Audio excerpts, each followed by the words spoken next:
Thank you. A warm welcome to all of you here this evening, both those here in the theater in Toronto and those following online. You know, it's not very often that you see a country's largest theater packed for an intellectual debate, but that's what we're all here for tonight. Please join me.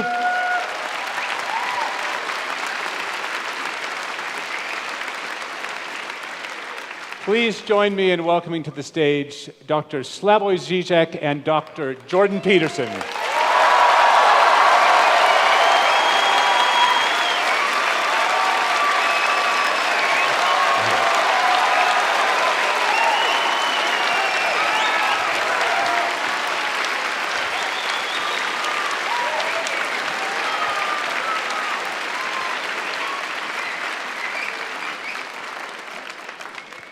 Just a few words of introduction.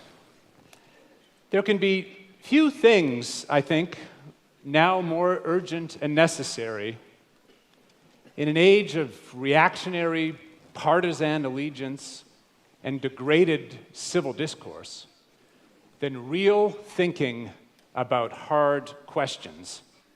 The very premise of tonight's event is that we all participate in the life of thought, not merely opinion or prejudice, but the realm of truth, accessed through evidence and argument. But these two towering figures of different disciplines and domains share more than a commitment to thinking itself. They are both highly attuned to ideology and the mechanisms of power. And yet, they are not principally political thinkers.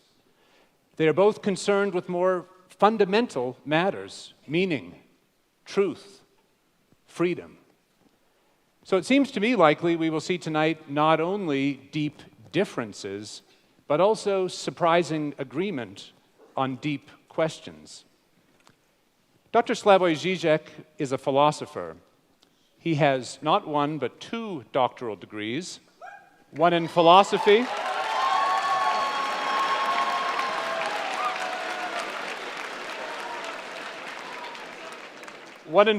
from the University of Ljubljana, and a second in psychoanalysis from University...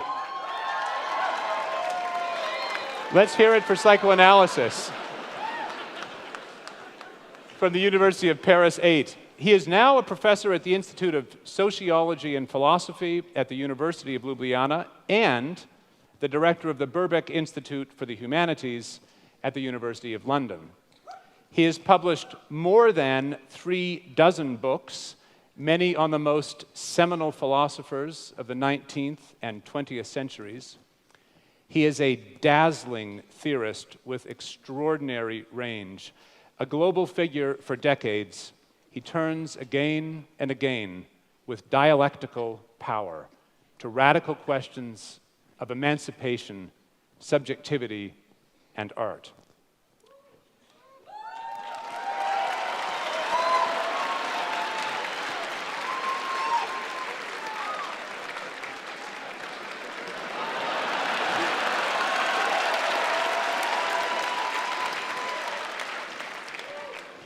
Dr. Jordan Peterson is an academic and clinical...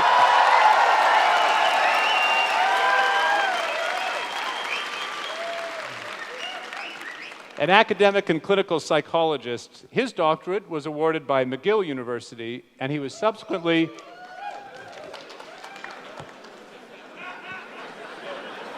We got some McGill graduates out here. He was subsequently professor of psychology at Harvard University and then the University of Toronto, where he is today.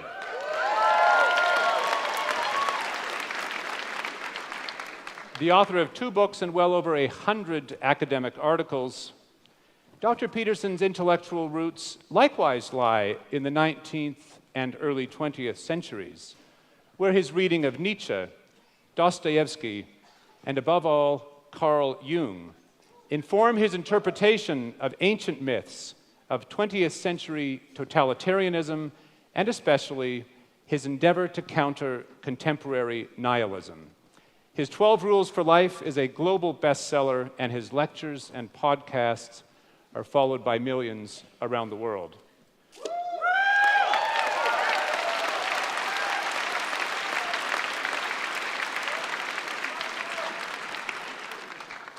Both Dr. Zizek and Peterson transcend their titles, their disciplines, and the academy, just as this debate, we hope, will transcend purely economic questions by situating those in the frame of happiness, of human flourishing itself. We're in for quite a night. A quick word about format. Each of our debaters will have 30 minutes to make a substantial opening statement, to lay out an argument. Dr. Peterson first, followed by Dr. Zizek. Each will then have, in the same order, 10 minutes to reply. I will then moderate 45 minutes or so of questions, many of which will come from you, the audience, both here in Toronto and online. With that, let's get underway. Please join me in welcoming Dr. Jordan Peterson for the first opening statement.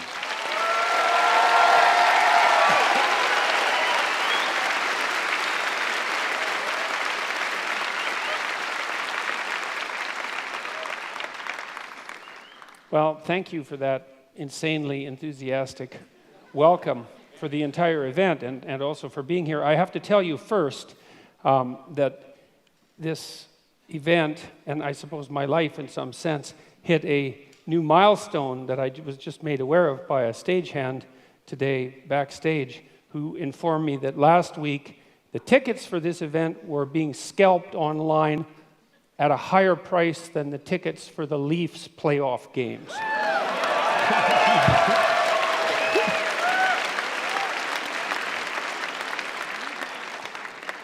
So I don't know what to make of that. All right, so how did I prepare for this? I familiarized myself to the degree that it was possible with Slavoj Zizek's work, and that wasn't that possible because he has a lot of work and he's a very original thinker, and this debate was put together in relatively short order. And what I did instead was return to what I regarded as the original cause of all the trouble, let's say, which was the Communist Manifesto. And what I attempted to do, because that's Marx, and we're here to talk about Marxism, let's say, and what I tried to do was read it. And to read something, you don't just follow the words and follow the meaning, but you take apart the sentences and you ask yourself at this level of phrase and at the level of sentence and at the level of paragraph, is this true? Are there counter-arguments that can be put forward that are credible? Is this solid thinking? And I have to tell you, and I'm not trying to be flippant here, that I have rarely read a tract. Now, I read it when I was 18. It was a long time ago, right? That's 40 years ago. But I've rarely read a tract that made as many errors per sentence, conceptual errors per sentence, as the Communist Manifesto. It was quite a miraculous reread. It was interesting to think about it psychologically as well, because I've read student papers that were of the same ilk in some sense, although I'm not suggesting that they were of the same level of glittering literary brilliance and polemic quality. And I also understand that the Communist Manifesto was a call for revolution and not a standard logical argument. But that notwithstanding, I have some things to say about the authors psychologically. The first thing is that it doesn't seem to me that either Marx or Engels grappled with this particular fundamental truth, which is that almost all ideas are wrong. And so and it doesn't matter if they're your ideas or someone else's ideas, they're probably wrong. And even if they strike you with the force of brilliance, your job is to assume, first of all, that they're probably wrong, and then to assault them with everything you have in your arsenal and see if they can survive. And what struck me about the Communist Manifesto was it was akin to something Jung said about typical thinking. And this was the thinking of people who weren't trained to think. And he said that the typical thinker has a thought, it appears to them like an object might appear in a room. The thought appears, and then they just accept it as true. They don't go the second step, which is to think about the thinking. And that's the real essence of critical thinking. And so that's what you try to teach people in university, is to read a text and to think about it critically, not to destroy the utility of the text, but to separate the wheat from the chaff. And so what I tried to do when I was reading the Communist Manifesto was to separate the wheat from the chaff. And I'm afraid I found some wheat, yes, but mostly chaff. And I'm going to explain why, hopefully in relatively short order. So I'm going to outline 10 of the fundamental axioms of the Communist Manifesto. And so these are truths that are basically held as self-evident by the authors. And they're truths that are presented in some sense as unquestioned. And I'm going to question them and tell you why I think they're unreliable. Now, we should remember that this tract was actually written 170 years ago. That's a long time ago. And we have learned a fair bit from since then about human nature, about society, about politics, about economics. There's lots of mysteries left to be unsolved, but solved, but we are slightly wiser, I presume, than we were at one point. And so you can forgive the authors to some degree for what they didn't know, but that doesn't matter given that the essence of this doctrine is still held as sacrosanct by a large proportion of academics. Probably are among the most, what would you call, guilty of that particular sin. So here's proposition number 1. History is to be viewed primarily as an economic class struggle. All right, so let's think about that for a minute. The first of all is the proposition there is that history is primarily to be viewed through an economic lens, and I think that's a debatable proposition because there are many other motivations that drive human beings than economics, and those have to be taken into account, especially that drive people other than economic competition, like economic cooperation, for example. And so that's a problem. The other problem is that it's actually not nearly a pessimistic enough description of the actual problem, because history, this is to give the devil his due. The idea that one of the driving forces between history is hierarchical struggle is absolutely true. But the idea that that's actually history is not true, because it's deeper than history. It's biology itself, because organisms of all sorts organize themselves into hierarchies. And one of the problems with hierarchies is that they tend to arrange themselves into a winner-take-all situation. And so, that is implicit in some sense in Marx's thinking, because of course Marx believed that in a capitalist society, capital would accumulate in the hands of fewer and fewer people. And that actually is in keeping with the nature of hierarchical organizations.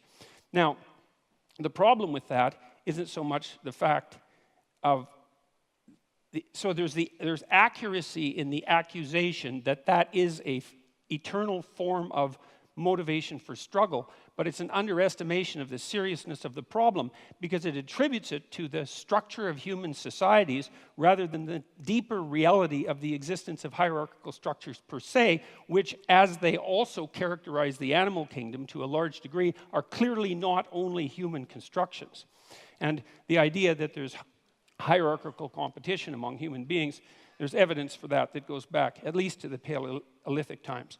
And so that's the next problem. It's that, well, this ancient problem of hierarchical structure is clearly not attributable to capitalism because it existed long in human history before capitalism existed, and then it predated human history itself. So the question then arises, why would you necessarily, at least implicitly, link the class struggle with capitalism, given that it's a far deeper problem? And now, it's also, you've got to understand that this is a deeper problem for people on the left, not just for people on the right. It is the case that hierarchical structures dispossess those people who are at the bottom, those creatures who are at the bottom, speaking, say, of animals, but those people who are at the bottom, and that is a fundamental existential problem. But the other thing that Marx didn't seem to take into account is that there are far more reasons that human beings struggle than their economic class struggle, even if you build the hierarchical idea into that, which is a more comprehensive way of thinking about it. Human beings struggle with themselves, with the malevolence that's inside themselves, with the evil that they're capable of doing, with the spiritual and psychological warfare that goes on within them. And we're also actually always at odds with nature. And this never seems to show up in Marx. And it doesn't show up in Marxism in general. It's as if nature doesn't exist. The primary conflict, as far as I'm concerned, or a primary conflict that human beings engage in, is the struggle for life in a cruel and harsh natural world. And it's as if that doesn't exist in the Marxist domain. If human beings have a problem, it's because there's a class struggle that's essentially economic. It's like, no, human beings have problems because we come into life starving and lonesome. And we have to solve that problem continually, and we make our social arrangements, at least in part, to ameliorate that, as well as to, well, upon occasion, exacerbate it. And so there's also very little understanding in the Communist Manifesto that any of the, like, say, hierarchical organizations that human beings have put together might have a positive element. And that's an absolute catastrophe, because hierarchical structures are actually necessary to solve complicated social problems. We have to organize ourselves in some manner, and you have to give the devil his due. And so it is the case that hierarchies dispossess people, and that's a big problem. That's the fundamental problem of inequality. But it's also the case that hierarchies happen to be a very efficient way of distributing resources. And it's finally the case that human hierarchies are not fundamentally predicated on power. And I would say the biological, anthropological data on that are crystal clear. You don't rise to a position of authority that's reliable in a human society primarily by exploiting other people. It's a very unstable means of obtaining power. So that's a problem. Well, the people that laugh might do it that way.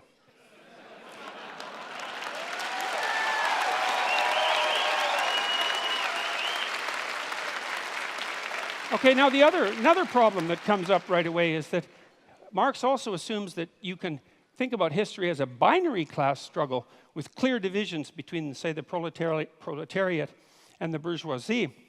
And that's actually a problem, because it's not so easy to make a firm division between who's exploiter and who's exploitee, let's say, because it's not obvious, like in the case of small shareholders, let's say, whether or not they happen to be part of the oppressed or part of the oppressor. This actually turned out to be a big problem in the Russian Revolution. And by big problem, I mean tremendously big problem. Because it turned out that you could fragment people into multiple identities, and that's a fairly easy thing to do. And you could usually find some axis along which they were part of the oppressor class. It might have been a consequence of their education, or it might have been a consequence of the wealth that they strived to accumulate during their life, or it might have been a consequence of the fact that they had parents or grandparents who were educated or rich, or that they were a member of the priesthood, or that they were socialists, or anyways, the listing of how it was possible for you to be bourgeois instead of proletariat grew immensely, and that was one of the reasons that the Red Terror claimed all the victims that it claimed. And so that was a huge problem. It was probably most exemplified by the demolition of the kulaks, who were basically peasant farmers, although effective ones in the Soviet Union, who had managed to raise themselves out of serfdom over a period of about 40 years and to gather some degree of material security about them. And about 1.8 million of them were exiled. About 400,000 were killed, and the net consequence of that removal of their private property because of their bourgeois status was arguably the death of 6 million Ukrainians in the famines of the 1930s. And so the binary class struggle idea, that was a bad idea. That was a very, very bad idea. It's also bad in this way, and this is a real sleight of hand that Marx pulls off, is you have a binary class division, proletariat and bourgeoisie, and you have an implicit idea that all of the good is on the side of the proletariat and all of the evil is on the side of the bourgeoisie. And that's classic group identity thinking. You know, it's one of the reasons I don't like identity politics is because once you divide people into groups and pit them against one another, it's very easy to assume that all the evil in the world can be attributed to one group, the hypothetical oppressors, and all the good to the other. And that... Well, and that's naive. That's naive beyond comprehension, because it's absolutely foolish to make the presumption that you can identify someone's moral worth with their economic standing. So, and that actually turned out to be a real problem as well, because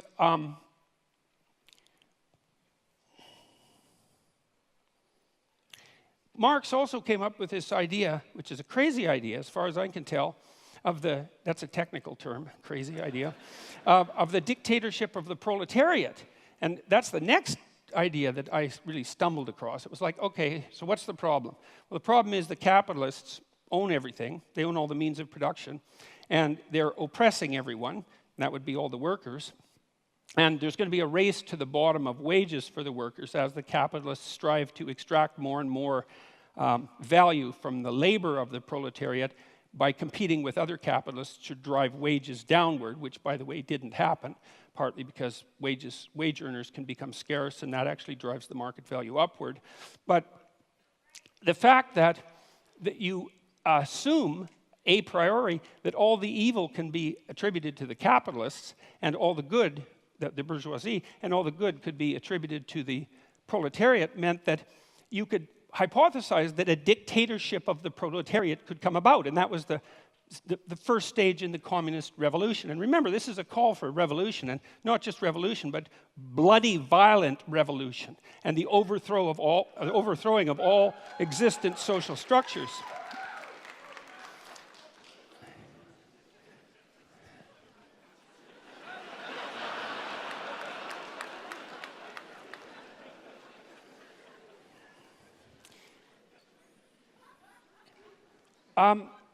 Anyways, the problem with that, you see, is that because all the evil isn't divided so easily up into oppressor and oppressed, that when you do establish a dictator of the proletariat to the degree that you can do that, which you actually can't because it's technically impossible and an absurd thing to consider to begin with, not least because of the problem of centralization. I mean, you have to hypothesize that you can take away all the property of the capitalists.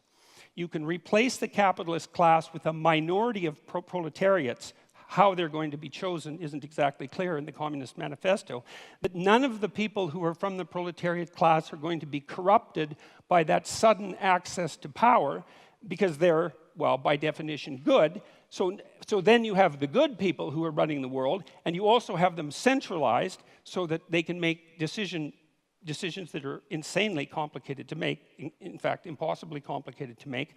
And so that's a failure conceptually on both dimensions because, first of all the proletariat aren't going to be good, and when you put people in the same position as the evil capitalists, especially if you believe that social pressure is one of the determining factors of human character, which the Marxists certainly believe, then why wouldn't you assume that the proletariat would immediately become as or more corrupt than the capitalists, which is, of course, I would say exactly what happened every time this experiment was run.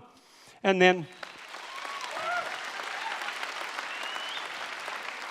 the next problem is, well, what makes you think that you can take some system as complicated as, like, capitalist free market society and centralize that and put decision-making power in the hands of a few people, the mechanisms without specifying the mechanisms by which you're going to choose them? Like, what makes you think they're going to have the wisdom or the ability to do what the capitalists were doing, unless you assume, as Marx did, that all of the evil was with the capitalists and all the good was with the proletariats, and that nothing that capitalists did constituted valid labor, which is another thing that Marx assumed, which is palpably absurd, because people who are, like, maybe if you're a dissolute aristocrat from 1830 or earlier, and you run a feudal estate and all you do is spend your time gambling and chasing prostitutes, well, then your labor value is zero. But if you're if you're running a business and it's a successful business, first of all, you're a bloody fool to exploit your workers, because even if you're greedy as sin, because you're not going to extract the maximum amount of labor out of them by doing that. And the notion that you're adding no productive value as a manager rather than a capitalist it's absolutely absurd. All it does is indicate that you either know nothing whatsoever about how an actual business works, or you refuse to know anything about how an actual business works. So that's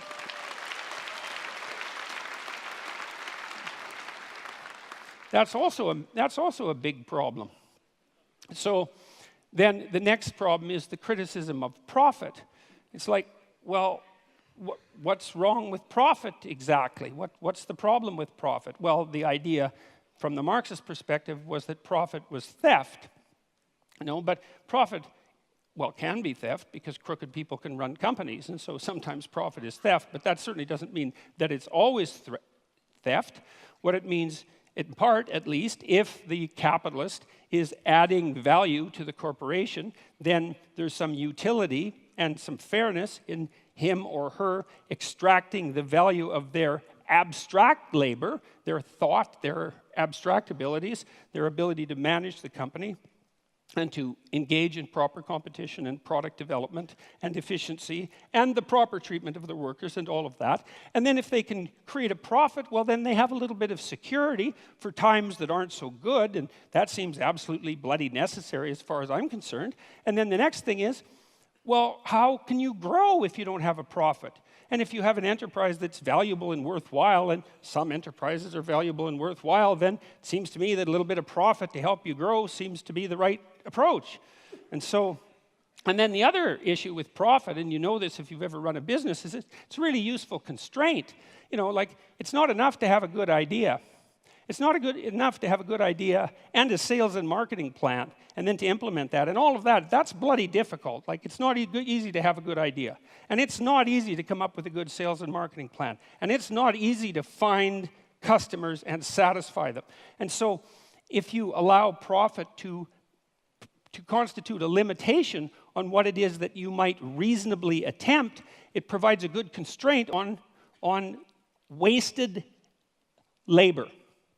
And so most of the things that I've done in my life, even psychologically, that were designed to help people's psychological health, I tried to run on a for-profit basis. And the reason for what that was, apart from the fact that I'm not averse to making a profit, partly so my enterprises can grow, but was also so that there were forms of stupidity that I couldn't engage in because I would be punished by the market enough to eradicate the enterprise. And so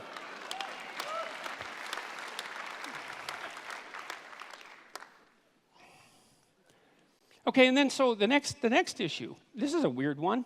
So Marx and Engels also assume that this dictatorship of the proletariat, which involves absurd centralization, the overwhelming probability of corruption, and impossible computation, as the proletariat now try to rationally compute the manner in which an entire market economy could run, which cannot be done because it's far too complicated for anybody to think through.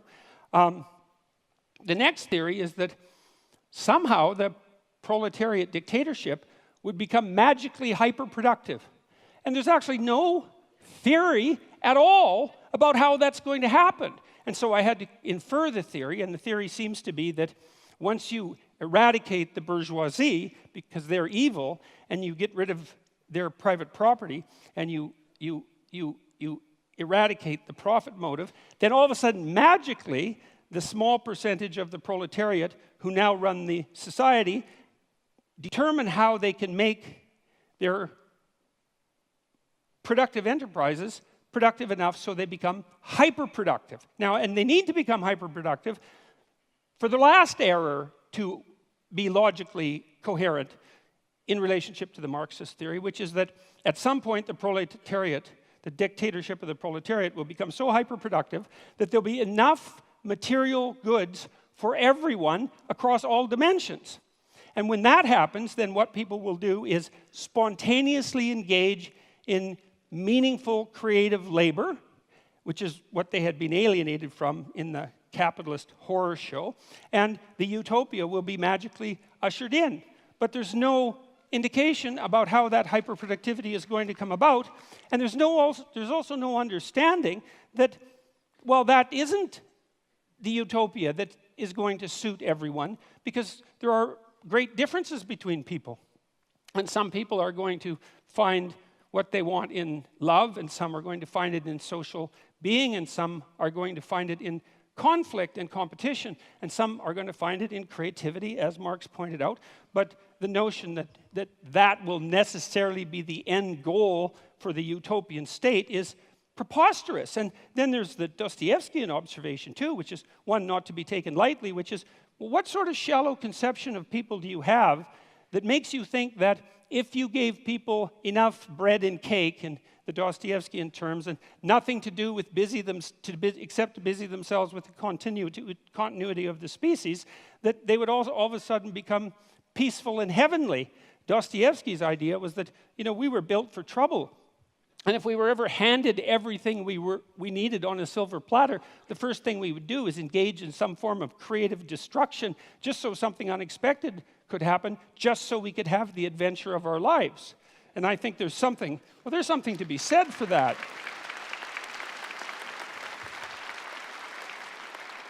So, and then the last error, let's say, although by no means the last, was this, and this is one of the strangest parts of the Communist Manifesto, is Marx admits, and Engels admit repeatedly in the Communist Manifesto, that there has never been a system of production in the history of the world that was as effective at producing material commodities in excess than capitalism.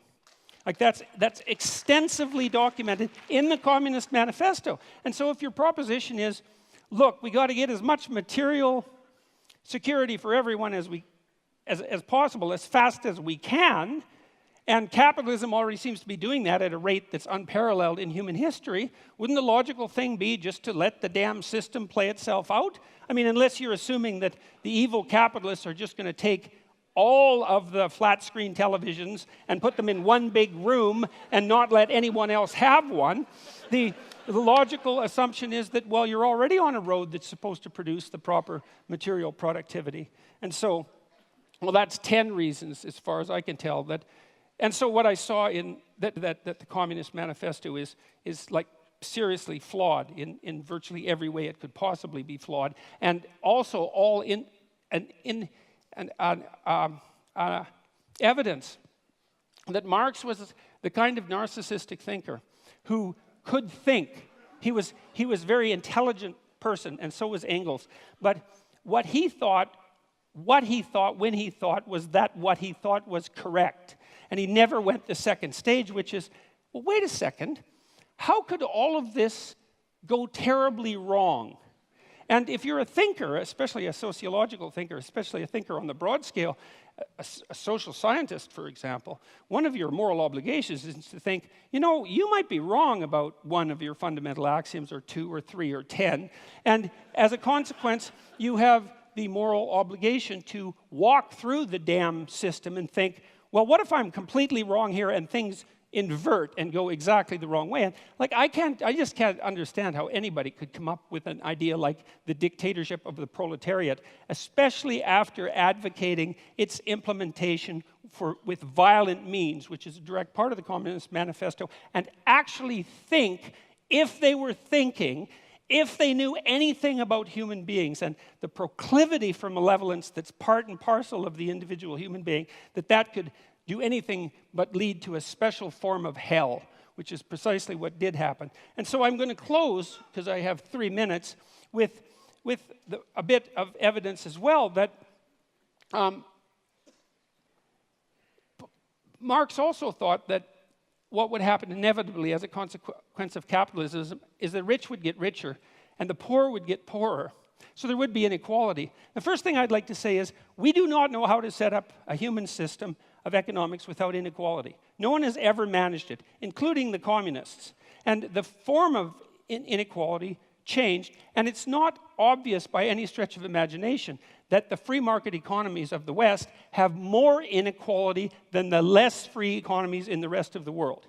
And the one thing you can say about capitalism is that although it produces inequality, which it absolutely does, it also produces wealth, and all the other systems don't. They just produce inequality.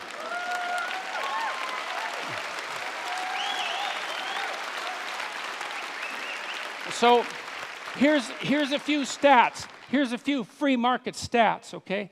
From 1800 to 2017, income growth adjusted for inflation grew by 40 times for production workers and 16 times for unskilled labor. Well, GDP rose by a factor of about 0.5 from 1 AD to 1800. So from 1 AD to 1800 AD, it was like nothing, flat. And then all of a sudden, in the last 217 years, there's been this unbelievably upward movement of wealth. And it doesn't only characterize the tiny percentage of people at the top who, admittedly, do have most of the wealth. The question is, not only, though, what's the inequality, the question is, well, what's happening to the absolutely poor at the bottom? And the answer to that is, they're getting richer faster now than they ever have in the history of the world. And we're eradicating poverty in countries that have adopted moderate free market policies at a rate that's unparalleled. So here's an example. One of the UN millennial goals was to reduce the rate of absolute poverty in the world by 50% between 2000 and 2015. And they defined that as $1.90 a day. Pretty low, you know, but you have to start somewhere. We hit that at 2012, 3 years ahead of schedule. And you might be cynical about that and say, well, it's kind of an arbitrary number, but the curves are exactly the same at $3.80 a day and $7.60 a day. Not as many people have hit that, but the rate of increase towards that is the same. The bloody UN thinks that we'll be out of poverty defined by $1.90 a day by the year 2030. It's unparalleled. And so the rich may be getting richer, but the poor are getting richer too. And that's not the... Look, I'll leave it at that because I'm out of time. But I'll leave it with this.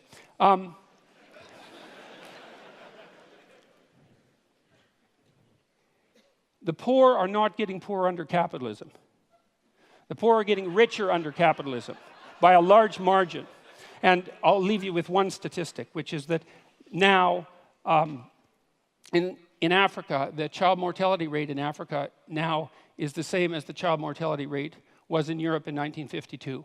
And so that's happened within the span of one lifetime.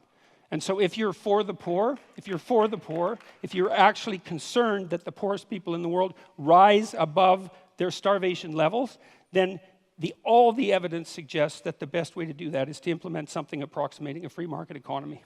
And so, thank you very much.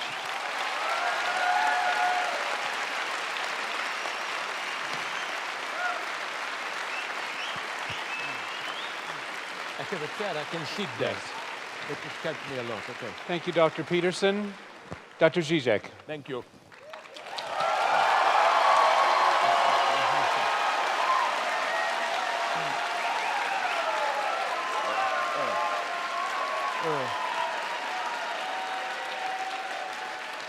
Okay.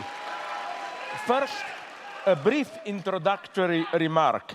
I cannot but notice the irony of how Peterson and I, the participants in this duel of the century, are both marginalized by the official academic community. I'm supposed to defend here the left liberal line against neoconservatives. Really?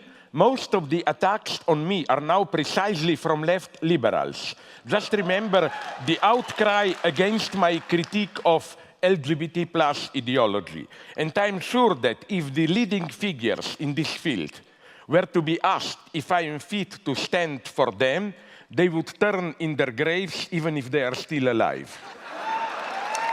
So let me begin by bringing together the three notions from the title: happiness, communism, capitalism. In one exemplary case, China today.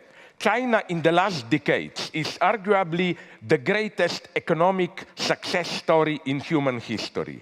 Hundreds of millions raised from poverty into middle-class existence.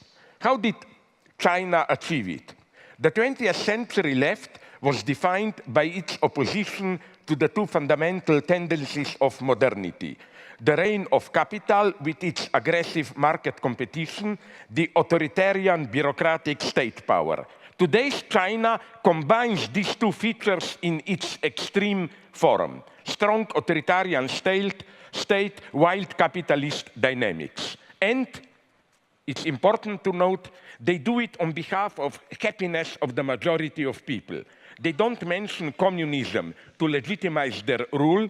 They prefer the old Confucian notion of a harmonious society. But are the Chinese any happier for all that? Although even the Dalai Lama justifies Tibetan Buddhism in Western terms of the pursuit of happiness and the avoidance of pain, happiness as a goal of our life is a very problematic notion. If we learned anything from psychoanalysis, it is that we humans are very creative in sabotaging our pursuit of happiness. Happiness is a confused notion. Basically, it relies on the subject's inability or unreadiness to fully confront the consequences of his, her, their desire. In our daily lives, we pretend to desire things which we do not really desire, so that ultimately the worst thing that can happen is for us to get what we officially desire. So I agree that human life of freedom and dignity does not consist just in searching for happiness, no matter how much we spiritualize it, or in the effort to actualize our inner potentials. We have to find some meaningful cause beyond the mere struggle for pleasurable survival. However, I would like to add here a couple of qualifications. First, since we live in a modern era, we cannot simply refer to an unquestionable authority to confer a mission or task on us. Modernity means that, yes, we should carry the burden. But the main burden is freedom itself. We are responsible for our burdens. Not only are we not allowed cheap excuses for not doing our duty, duty itself should not serve as an excuse. We are never just instruments of some higher cause. Once traditional authority loses its substantial power, it is not possible to return to it. All such returns are today a postmodern fake. Does Donald Trump stand for traditional values? No, his conservatism is a postmodern performance, a gigantic ego trip. In this sense of playing with traditional values, of mixing references to them with open obscenities, Trump is the ultimate postmodern president.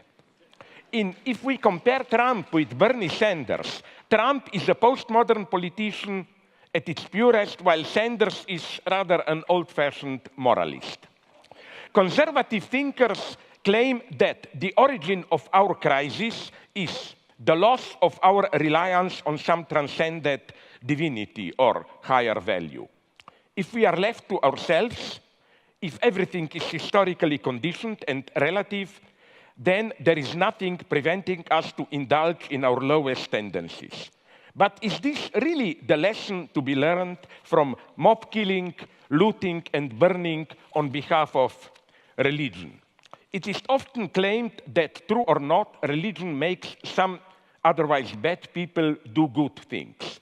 From today's experience, I think we should rather stick to Steve Weinberg's claim that while without religion, good people would have been doing good things and bad people bad things, only something like religion can make good people do bad things. More than a century ago, in his Brothers Karamazov, Dostoevsky warned against the dangers of godless moral nihilism. If God doesn't exist, then everything is permitted. The French philosopher André Glucksmann applied Dostoevsky's critique of godless nihilism to September 11th. And the title of his book, Dostoevsky in Manhattan, suggests, as this title suggests, he couldn't have been more wrong. The lesson of today's terrorism is that if there is a God, then everything, even blowing up hundreds of innocent bystanders, is permitted to those who claim to act directly on behalf of God. The same goes also for godless Stalinist communists. They are the ultimate proof of it. Everything was permitted to them since they perceived themselves as direct instrument of their divinity, of the historical necessity of progress towards communism. That's the big problem of ideologies. How to make good, decent people do horrible things. Second, yes, we should carry our burden, accept the suffering that goes with it. But a danger lurks here, that of a subtle reversal. Don't fall in love, that's my position, with your suffering. Never presume that your suffering is in itself a proof of your authenticity. Renunciation of pleasure can easily turn into pleasure of renunciation itself. For example, an example not from neoconservatives. White left liberals love to denigrate their own culture and blame Eurocentrism for our evils. But it is instantly clear how this self-denigration brings a profit of its own. Through this renouncing of their particular roots, multicultural liberals reserve for themselves the universal position, graciously soliciting others to assert their particular identity. White multiculturalist liberals embody the lie of identity politics. Next point. Jacques Lacan wrote something paradoxical but deeply true, that even if what a jealous husband claims about his wife, that she sleeps with other men, is all true, his jealousy is nonetheless pathological. The pathological element is the husband's need for jealousy, as the only way for him to sustain his identity. Along the same lines, one could say that even if most of the Nazi claims about Jews, they exploit Germans, they seduce German girls, and so on, were true, which they were not, of course, their anti-Semitism would still be a pathological phenomenon, because it ignored the true reason why the Nazis needed anti-Semitism. In the Nazi vision, their society is an organic whole of harmonious collaboration, so an external intruder is needed to account for divisions and antagonisms. The same holds for how today, in Europe at least, the anti-immigrant populists deal with the refugees. The cause of problems which are, I claim, immanent to today's global capitalism is projected onto an external intruder. Again, even if the reported incident with the refugees, there are great problems, I admit it. Even all these reports are true. The populist story about them is a lie. With anti-Semitism, we are approaching the topic of telling stories. Hitler was one of the greatest storytellers of the 20th century. In the 1920s, many Germans experienced their situation as a confused mess. They didn't understand what is happening to them with military defeat, economic crisis, what they perceived as moral decay, and so on. Hitler provided a story, a plot, which was precisely that of a Jewish plot. We are in this mess because of the Jews. That's what I would like to insist on. We are telling ourselves stories about ourselves in order to acquire a meaningful experience of our lives. However, this is not enough. One of the most stupid wisdoms, and they are mostly stupid, is an enemy is someone whose story you have not heard. Really? Are you also ready to affirm that Hitler was our enemy because his story was not heard? The experience that we have of our lives from within, the story we tell ourselves about ourselves in order to account for what we are doing is, and this is what I call ideology, fundamentally a lie. The truth lies outside in what we do. In a similar way, the alt-right obsession with cultural Marxism expresses the rejection to confront the fact that the phenomena they criticize as the effect of the cultural Marxist plot, moral degradation, sexual promiscuity, consumerist hedonism, and so on, are the outcome of the immanent dynamic of capitalist societies. I would like to refer to a classic, Daniel Bell, Cultural Contradictions of Capitalism, written back in 1976, where the author argues that the unbounded drive of modern capitalism undermines the moral foundations of the original Protestant ethics. And in a new afterword, Bell offers a bracing perspective on contemporary Western societies, revealing the crucial cultural fault lines we face as the 21st century is here. The turn towards culture as a key component of capitalist reproduction and, concomitant to it, the commodification of cultural life itself are, I think, crucial moments of capitalist expanded reproduction. So the term cultural Marxism, I think, plays the same role as that of the Jewish plot in anti-Semitism. It projects or transposes some immanent antagonism, however you call it, ambiguity, tension, of our socio-economic life onto an external cause. In exactly the same way, now let me give you a different, more problematic example. In exactly the same way, liberal critics of Trump and alt-right never seriously asked how our liberal society could give birth to Trump. In this sense, the image of Donald Trump is also a fetish, the last thing a liberal sees before confronting actual social tensions. Hegel's motto, evil resides in the gaze which sees evil everywhere, fully applies here. The very liberal gaze which demonizes Trump is also evil because it ignores how its own failures opened up the space for Trump's type of patriotic populism. Next point. One should stop blaming hedonist egotism for our woes. The true opposite of egotist self-love is not altruism, a concern for the common good, but envy, resentment, which makes me act against my own interests. This is why, as many perspicuous philosophers clearly saw, evil is profoundly spiritual, in some sense more spiritual than goodness. This is why egalitarianism itself should never be accepted at its face value. It can well secretly invert the standard renunciation accomplished to benefit others. Egalitarianism often de facto means I am ready to renounce something so that others will also not have it. This is, I think, now comes the problematic part for some of you, maybe the problem with political correctness. What appears as its excesses, its regulatory zeal, is, I think, an impotent reaction that masks the reality of a defeat.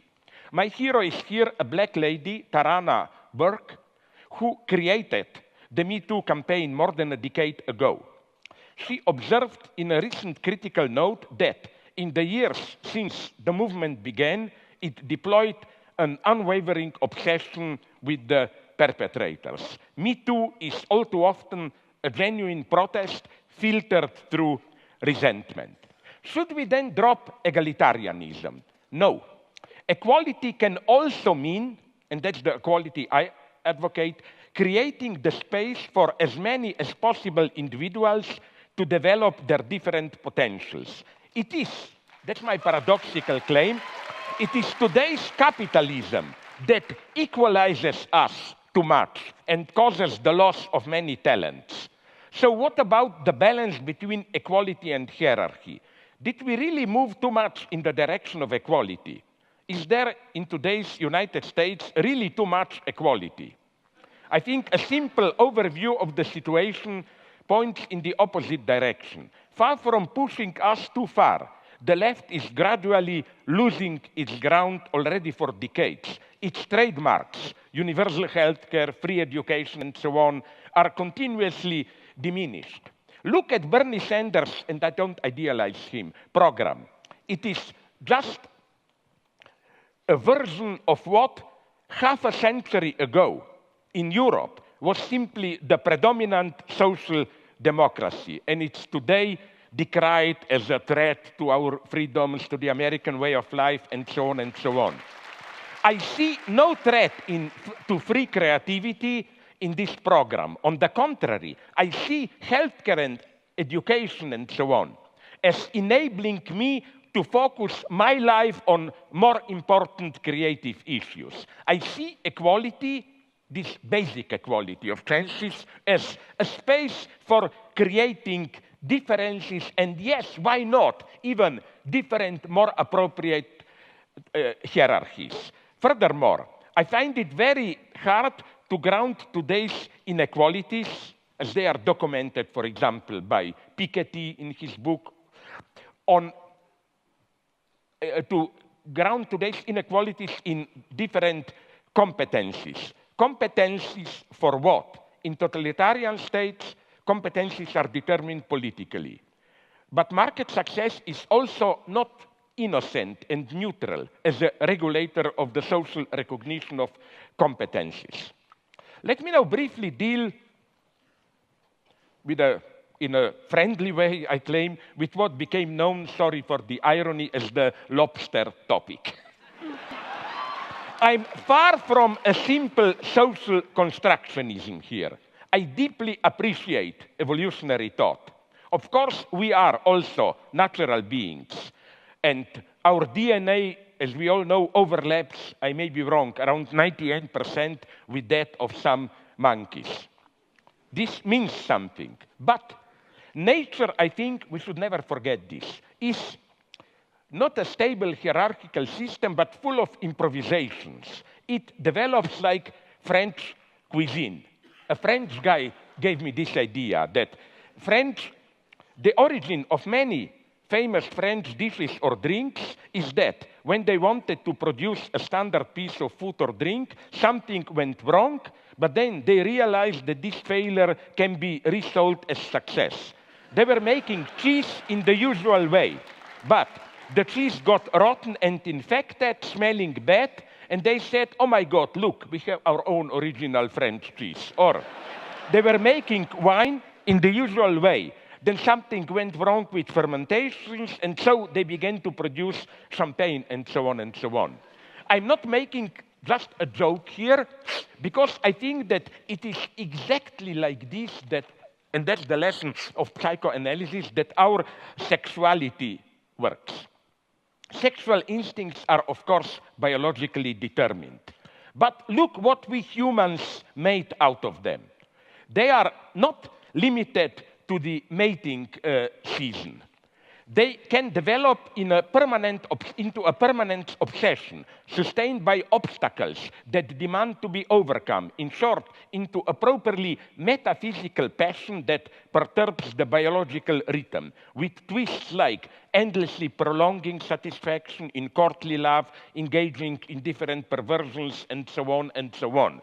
So it's still, yes, biologically conditioned sexuality, but it is, if I may use this term, trans-functionalized. It becomes a moment of a different cultural, however you call it, logic. And I claim the same goes for tradition. T.S. Eliot, the great conservative, wrote, quote, what happens when a new work of art is created is something that happens simultaneously to all the work of art which preceded it. The past should be altered by the present as much as the present is directed by the past. End of quote. What does this mean? Let me mention the change enacted by Christianity. It's not just that, in spite of all our natural and cultural differences, the same divine spark dwells in everyone. But this divine spark enables us to create what Christians call Holy Ghost or Holy Spirit, a community in which hierarchic family values are at some level at least abolished. Remember Paul's words from Galatians. There is no longer Jew or Greek. There is no longer male and female in Christ. A democracy extends this logic to the political space. In spite of all differences in competence, the ultimate decision should stay with all of us. The wager of democracy is that we should not give all power to competent experts. It was precisely communists in power who legitimized their rule by posing as fake experts. And incidentally, I'm far from believing in ordinary people's wisdom. We often need a master figure to push us out of an inertia. And I'm not afraid to say that forces us to be free. Freedom and responsibility hurt. They require an effort. And the highest function of an authentic master is to literally to awaken us to our freedom. We are not spontaneously really free. Furthermore,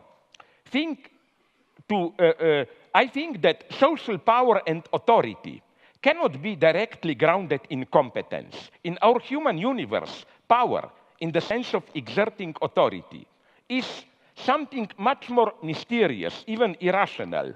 Kierkegaard, my and everybody's favorite theologist, wrote, if a child says he will obey his father because his father is a competent and good guy, this is an affront to father's authority. And he applied the same logic to Christ himself. Christ was justified by the fact of being God's son, not by his competencies or capacities. As Kierkegaard put it, every good student of theology can put things better than Christ. There is no such authority in nature. Lobsters may have hierarchy, undoubtedly, but the main guy among them, I don't think he has authority in this sense. Again, the wager of democracy is that, and that's the subtle thing, not against competence and so on, but that political power and competence or expertise should be kept apart. In Stalinism, precisely, they were not kept apart, while already in ancient Greece, they knew that they have to be kept apart, which is why their popular weight was even combined with lottery often. So where does communism, just to conclude, where does communism enter here? Why do I still cling to this cursed name when I know and fully admit the 20th century communist project in all its failure, how it failed giving birth to new forms of murderous terror? Capitalism won, but today, and that's my claim, we can debate about it, the question is, does today's global capitalism contain strong enough antagonisms which prevent its indefinite reproduction? I think there are such antagonisms. The threat of ecological catastrophe, the consequence of new technoscientific developments, especially in biogenetics, and new forms of apartheid. All these antagonisms concern what Marx called commons, the shared substance of our social being. First, of course, the commons of external nature, threatened by pollution, global warming, and so on. Now, let me be precise here. I'm well aware how uncertain analysis and projections are in this domain. It will be certain only when it will be too late. And I am well aware of the temptation to engage in precipitous extrapolations. When I was younger, to give you a critical example, there was in Germany an obsession with Waldsterben, the dying of forests, with predictions that in a couple of decades, Europe will be without forests. But according to recent estimates, there are now more forest areas in Europe than 100 years or 50 years ago. But there is nonetheless, I claim, the prospect of a catastrophe here. Scientific data seem to me at least abundant enough. And we should act in a large-scale collective way. And I also think, this may be critical to some of you, there is a problem with capitalism here for the simple reason that its managers, not because of their evil nature, but that's the logic of capitalism, care to expand self-reproduction, and environmental consequences are simply not part of the game. This is, again, not a moral reproach. And incidentally, so that you will not think that I don't know what I'm talking about, in communist countries, those in power were obsessed with expanded reproduction and were not under public control, so the situation was even worse. So how to act? First, by admitting we are in a deep mess. There is no simple democratic solution here. The idea that people themselves should decide what to do about ecology sounds deep, but it begs an important question, even if their comprehension is not distorted by corporate interests. What qualifies them to pass a judgment in such a delicate matter? Plus, the radical measures advocated by some ecologists can themselves trigger new catastrophes. Let me mention just the idea which is floating around of solar radiation management, the continuous massive dispersal of aerosols into our atmosphere to reflect and absorb sunlight and thus cool the planet. Can we even imagine how the fragile balance of our Earth function and in what unpredictable ways geoengineering can disturb it? In such times of urgency, when we know we have to act but don't know how to act, thinking is needed. Maybe we should turn around a little bit. Marx's famous Thesis 11. In our new century, we should say that maybe in the last century, we tried all too fast to change the world. The time has come to step back and interpret it. The second threat, the commons of internal nature. With new biogenetic technologies, the creation of a new man, in the literal sense of changing human nature, becomes a realist prospect. I mean primarily so-called popularly neural link, the direct link between our brain and digital machines, and then brains among themselves. This, I think, is the true game changer. The digitalization of our brain opens up unheard of new possibilities of control. Directly sharing your experience with your beloved may appear attractive, but what about sharing them with an agency without you even knowing it? Finally, the common space of humanity itself. We live in one and the same world, which is more and more interconnected, but nonetheless deeply divided. So how to react to this? The first and sadly predominant reaction is the one of protective self-enclosure. The world out there is in a mess. Let's protect ourselves by all kinds of walls. It seems that our countries are run relatively well, but is the mess the so-called rogue countries find themselves in not connected to how we interact with them? Take what is perhaps the ultimate rogue state, Congo. Warlords who rule provinces there are always dealing with Western companies, selling them minerals. Where would our computers be without coltan from Congo? And what about foreign interventions in Iraq and Syria, or by our proxies like Saudi Arabia in Yemen? Here, refugees are created. A new world order is emerging, a world of... Can I just finish the page? 2 minutes, literally. A world of peaceful coexistence of civilizations, but in what way does it function? Forced marriages and homophobia are okay, just that they are limited to another country, which is otherwise fully included into the world market. This is how refugees, again, are created.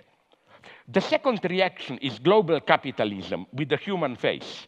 Think about socially responsible corporate figures like Bill Gates or George Soros. They passionately support LGBT, they advocate charities, and so on. But even in its extreme form, opening up our borders to the refugees, treating them like one of us, they only provide what in medicine is called a symptomatic treatment. The solution is not for the rich Western countries to receive all immigrants, but somehow to try to change the situation which creates massive waves of immigration. And we are complicit in this. Is such a change a utopia.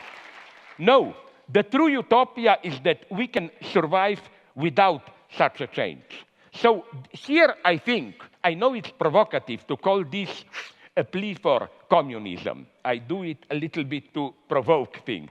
But what is needed is nonetheless in all these spheres, I claim, ecology, digital control, unity of the world, capitalist market, which does great things, I admit it, has to be somehow limited, regulated, and so on. Before you say it's a utopia, I will tell you, but just think about in what way global market already functions today. I always thought that neoliberalism is a fake term. If you look closely, you will see that state plays today more important role than ever precisely in the richest capitalist economies. So, you know, the market is already limited, but not in the right way, to put it naively. So, a pessimist conclusion. What will happen? In spite of protests here and there, we will probably continue to slide towards some kind of apocalypse, awaiting large catastrophes to awaken us. So I don't accept any cheap optimism. When somebody tries to convince me that in spite of all the problems, there is a light at the end of the tunnel, my instant reply is yes, and it's probably another train coming towards us. Thank you very much.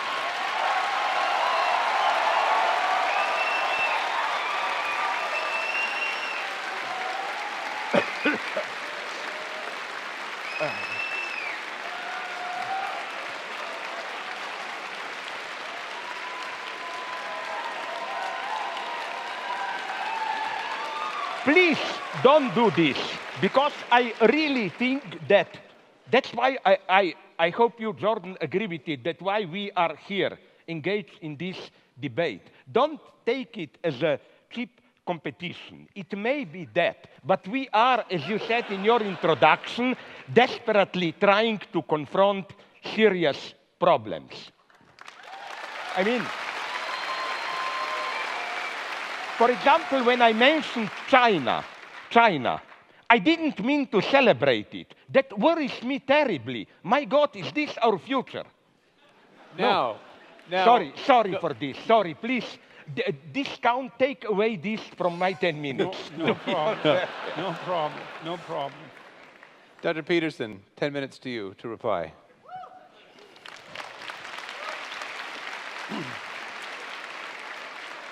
So I like to speak extemporaneously, but Dr. Zizek's discussion was so complex that there's no way that I can juggle my responses spontaneously. So, okay, yeah, well, and achievement managed, I would say. So I heard much of what I heard. I agreed with, but we can get to that. I'm going to respond. Keep that. Pull out the knife. All right. Well,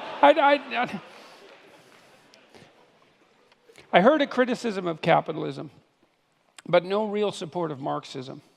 And that's an interesting thing, because for me, the terms of the argument were, well, there were three terms of the argument, let's say. There was capitalism, there was Marxism, and there was happiness. And I would say Dr. Zizek focused probably more on the problems of capitalism and the problems of happiness than on the utility of Marxism. And that actually comes as a surprise to me, because I presumed that much of what I would hear would be a support of something approximating traditional or even a-traditional Marxism, which is why I organized the first part of my talk as an attack against Marxism per se. Okay, so now Zizek points out that there are problems of capitalism. And I would like to say that I'm perfectly aware that there are problems with capitalism. I wasn't defending capitalism, actually, in some sense. I was defending it in comparison to communism, which is not the same thing. Because as Winston Churchill said about democracy, you know, it's the worst form of government there is, except for all the other forms. And so you might say the same thing about capitalism, is that it's the worst form of economic arrangement you could possibly manage, except for every other one that we've ever tried. And I'm dead serious about that. I'm not trying to be flippant. I mean that it isn't obvious to me, when Dr. Zizek is speaking in more apocalyptic terms, it isn't obvious to me that we can solve the problems that confront us. And it's also not a message that I have been purveying that unbridled capitalism per se, as an isolated, what would you say, social economic structure, actually constitutes the proper answer to the problems that confront us. So I haven't made that case in any of the lectures that anything I've written or any of the lectures that I've done, because I don't believe it to be true. He said, well, what's the problems with capitalism? Well, the commodification of cultural life, all life, fair enough. There's something that isn't exactly right about reducing everything to economic competition. And capitalism certainly pushes in that direction. Advertising culture pushes in that direction. Sales and marketing culture pushes in that direction. And there's reasons for that, and I have a certain amount of admiration for the necessity of advertisers and salesmen and marketers. But that doesn't mean that the transformation of all elements of life into commodities in a capitalist sense is the best way forward. I don't think it is the best way forward. I think the evidence for that's actually quite clear. There is, by the way, a relationship. This is something I didn't point out before. There is a relationship between wealth and happiness. It's quite well defined in the psychological literature. Now, it's not exactly obvious whether the happiness measures are measures of happiness or whether they're measures of the absence of misery. And my sense is, as a psychometrician who's looked at these scales, that people are more concerned with not being miserable than they are with being happy. And those are all actually separate emotional states mediated by different psychobiological systems. It's a technical point, but it's an important one.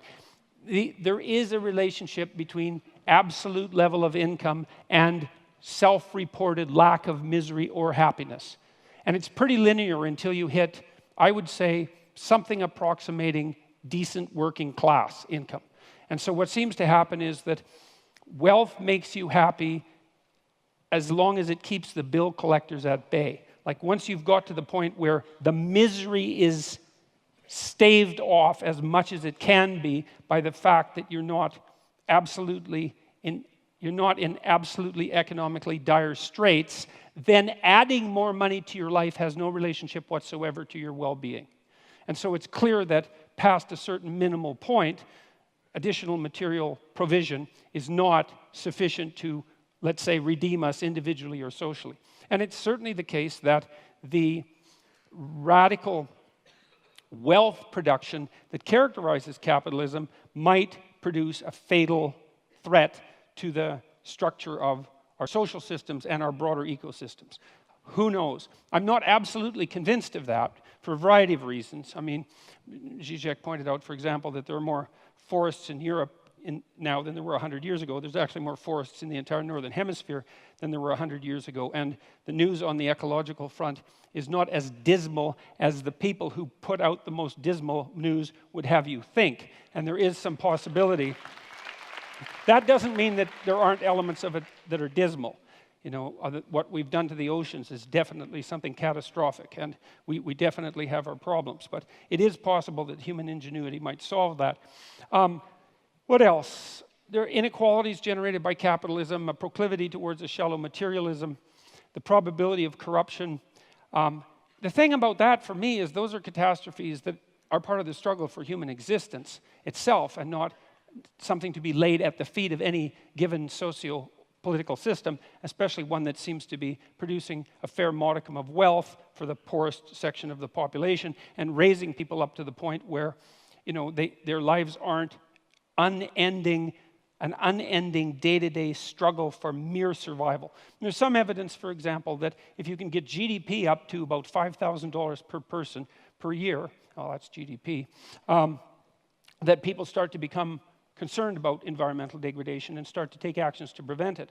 And so there is some possibility that if we're lucky, we can get the bottom billion or 2 billion people in the world, or 3 billion as the population grows, up to the point where they're wealthy enough so they actually start to care enough about the environment so that we could act collectively to solve environmental problems. Now, you might say, well, by that time we'll be out of Earth. You know, we'll have exhausted the resources that are in front of us so desperately that there's no hope of that. But I would like to remind you of a famous bet between Julian Simon and the biologist at Stanford who wrote, Paul Ehrlich, who wrote The Population Bomb, they bet, Ehrlich, who thought we were going to be overpopulated by the year 2000, bet Simon that by the year 2000, commodity prices would have increased dramatically as a consequence of evidence that we were running out of material resources. They made a famous bet over a 25-year period, and Ehrlich paid off Simon in the year 2000 because commodity prices went down and not up. And so there is no solid evidence that the fact that our population is growing and will peak out, by the way, at about 9 billion,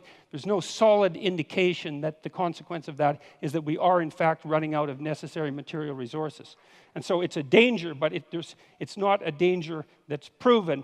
And there is some utility in considering that the addition of several billion more brains to the planet, especially if they were well-nourished brains, as they increasingly are, might help us generate enough problem solvers so that we can stay ahead of the looming ecological catastrophe as our population balloons outwards. Now, we're going to peak at 9 billion. It's not much higher than we are now, and it looks like we might be able to manage it. The other thing is that I didn't hear an alternative, really, from Dr. Zizek. You know, he admitted that the rise to success of the Chinese was in part a consequence of the allowance of market forces, and decried the authoritarian tendencies, and fair enough, that's exactly it. It also seemed to me that the social justice group identity processes that Dr. Zizek was decrying are, to me, a logical derivation from the oppression narrative that's a fundamental presupposition of Marxism.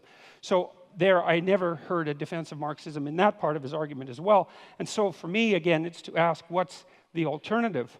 I also heard an argument for egalitarianism, but I heard it defined as equality of opportunity, not as equality of outcome, which I see as a clearly defined Marxist aim. I heard an argument for a modified social distribution of wealth, but that's already part and parcel of most modern free market states, with a wide variation and an appropriate variation of government intervention, all of which constitute their own experiment. We don't know how much social intervention is necessary to flatten the tendency of hierarchies to become tilted so terribly that only the people at the top have everything and all of the people at the bottom have nothing. It's a very difficult battle to fight against that profound tendency, much deeper than the tendency of capitalism itself, and we don't exactly know what to do about it. So we run experiments, and that seems to be working perfectly reasonably, as far as I can tell. Let's see. Well, I'll close with this.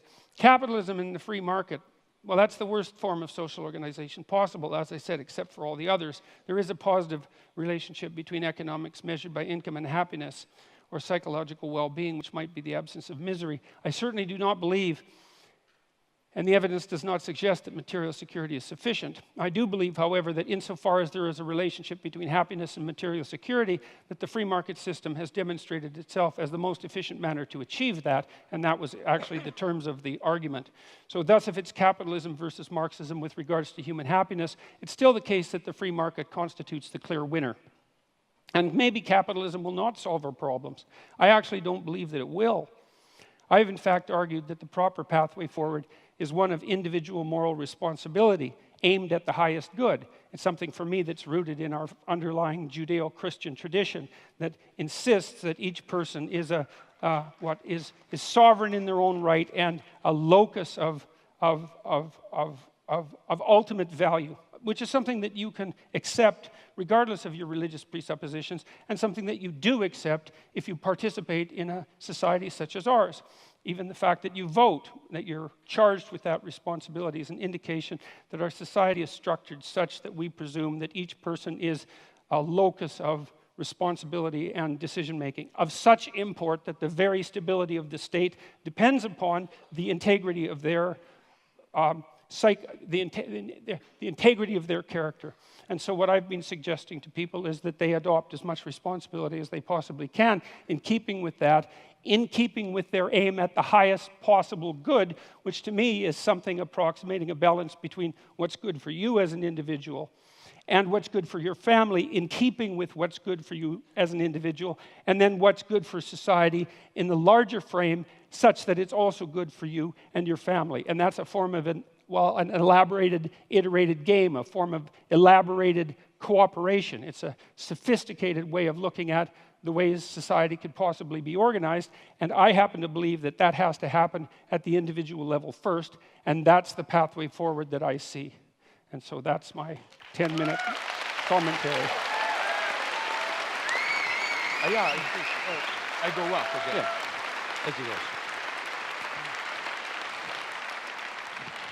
Thank you, Dr. Peterson. Dr. Since I Zizek. already spent a little bit of my time, I will try to be as short as possible. So a couple of remarks and then my final point.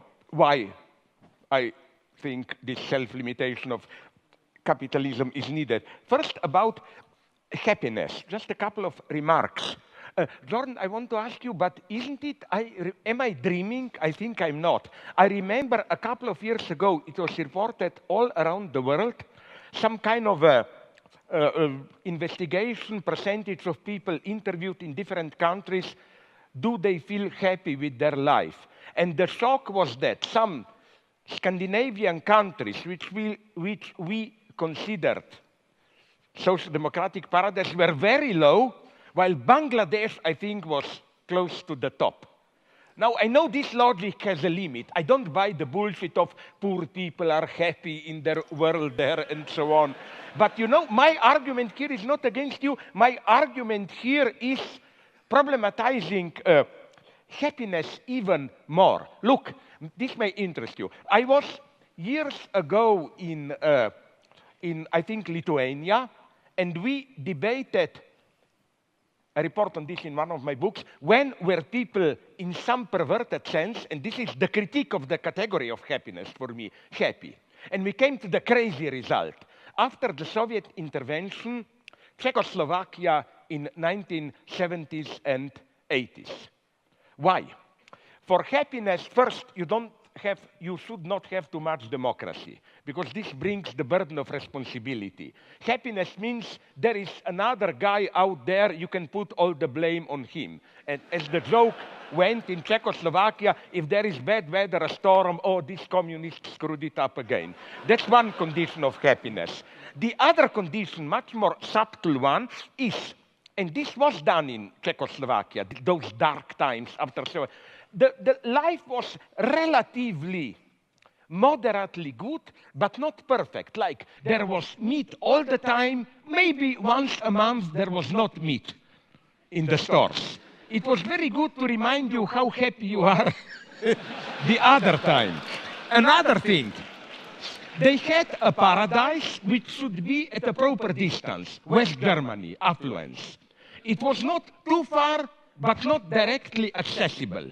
You know, so so maybe in your critique of communist regimes, I agree with you, you should more focus on something that I experience of, you know, don't look only at the terror, ultimately totalitarian regime. There was a kind of a silent, perverted pact between, at least in this late, a little bit more tolerant, but I still oppose them, communist regimes, between power and population. The message was, leave us the power, don't mess with us, and we guarantee you a relatively safe life, employment, private pleasures, private niche, and so on and so on. So I am not surprised. But again, this is not for me the argument for the communists, but against happiness. That, you know, people said when the wall fell down, what a wonder in Poland. My God, like Solidarność, which was prohibited a year ago, now triumph at the elections. Who could imagine this? Yes, but the true miracle, in a bad sense for me, was 4 years later, democratically ex-communists came back to power. So, you know, again, this is for me not the argument for them, but simply for the, let's call it, corruptive nature of happiness. So my formula, maybe you would agree with it, is, my basic dogma is happiness should be treated as a necessary byproduct. If you focus on it, you are lost. It comes as a byproduct of you working for a cause and so on. That's the basic thing for me. Second point, maybe we disagree here. China, of course, the miracle, economic miracle was due to unleashing market reform, and so on. But, and here comes my pessimism, some of my liberal friends are telling me, yes, imagine what would they have achieved with also political democratization. I'm a pessimist here. No, they found a perfect formula of how, and that's the paradox of China today. The Communist Party is the best manager of capitalism and protector against workers. The truly dangerous thing in China today is not to flirt with Western ideas, is to organize trade unions, to, you know, like this is what worries me. This perfect combination between unleashing capitalism and still the authoritarian rule, or to put it in another way, my worry is that today, all around the world, this eternal marriage between capitalism and democracy is slowly disappearing. Till now, I admit it, capitalism needed from time to time some 10, 20 years of dictatorship. When things started to improve, democracy returned. Chile, South Korea, and so on. I wonder if we are still at that. Now, just very quickly, your basic point in the introduction, in your introduction. You know, I'm tempted to say, the way you presented Communist Manifesto, the simplified image, and so on and so on, it's crazy to say, but on many points I agree with you, and it's a very complex argument. Marx didn't have, for example, a good theory of how social power exists. His idea was simply with disappearance of class structure. It's secretly, although he wouldn't have accepted it, a technocratic dream. Like, by experts, social life will be run as a perfect machine. Although he was at least aware of the problem, which is why he was so enthusiastic, Marx, about Paris Commune, you know, which was precisely not centralized power. So I'm not just defending Marx, I'm saying it was not clear to him. And so let's drop that. Maybe I have more interesting things to say. Another point. Nonetheless, at one point I'm ready to claim, where did you find this? This goes maybe for today's politically correct jerks and so on, that this egalitarianism. There is one passage in his late Critique of Gotha program where Marx directly accesses the problem of equality. And he dismisses it as a strict bourgeois category. Explicitly. For him, communism is not egalitarianism. It's, yes, hierarchies, but not based on capitalism. Okay, I'm not totally defending here Marx. I'm just saying, don't reproduce to Marx. Okay, but to conclude, because yes, I want to keep my promise to be a little bit shorter. You know, I agree with you on many points, but you know what's my problem with, my problem that I was aiming at? With all the openings, I know we don't know really what is happening with ecology and so on. And this is an, okay, let's take oceans, you mentioned them.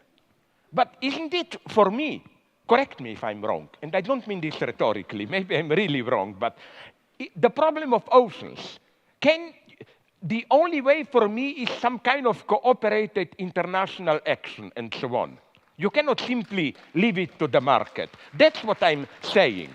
This is the faithful limit that I see. About this diminishing poverty and so on, I am aware of it. I tend to agree with it. But I, at the same time, see so many explosive tensions. For example, do you know about South Africa? It's a terrifying situation on the edge of the civil war. To be very brutal, the only thing that, I'm simplifying it, that really happened with end of apartheid is that the old ruling class, I simplify it in grotesque Marxist terms, was joined by a new black ruling class, which is not doing a good job, so they are trying to play the race card. It's still the consequence of white colonialism and so on and so on, but tensions are terrifying. And here I was pleading for not abolishing borders and so on, but this type of I don't know how to put it, global change cooperation, like, again, the example of Congo that I mentioned, or like forget that killing of that guy Khashoggi, it's horrible, but the true nightmare is Yemen today. I mean, you said somewhere that we should well think without engaging in large-scale reform what the consequences will be. Okay, very briefly, I agree with you that the gap of standard Marxism was that the proletarian revolution will be a place where you do something and you know exactly what you do. If there is a lesson of the 20th century, is that this tragic logic, you want something maybe good, the result is catastrophic, holds absolutely also for revolutions and so on and so on. But in spite of all this, and I don't know what forum will it have. I'm not pleading for a new Leninist party or whatever. I'm just pleading for new forums of international cooperation and so on. I agree with you when you said the majority of us is not even really aware of the seriousness of, especially the poor, of ecological problems and so on. And I think, would you agree that the situation is here much more subtle and obscene? It's that logic that in psychoanalysis is called disavowal, Verleugnung. In French, je sais bien, mais quand même. We know ecological problems, but we don't really take them seriously. And here I see problems, and I don't see an easy way out.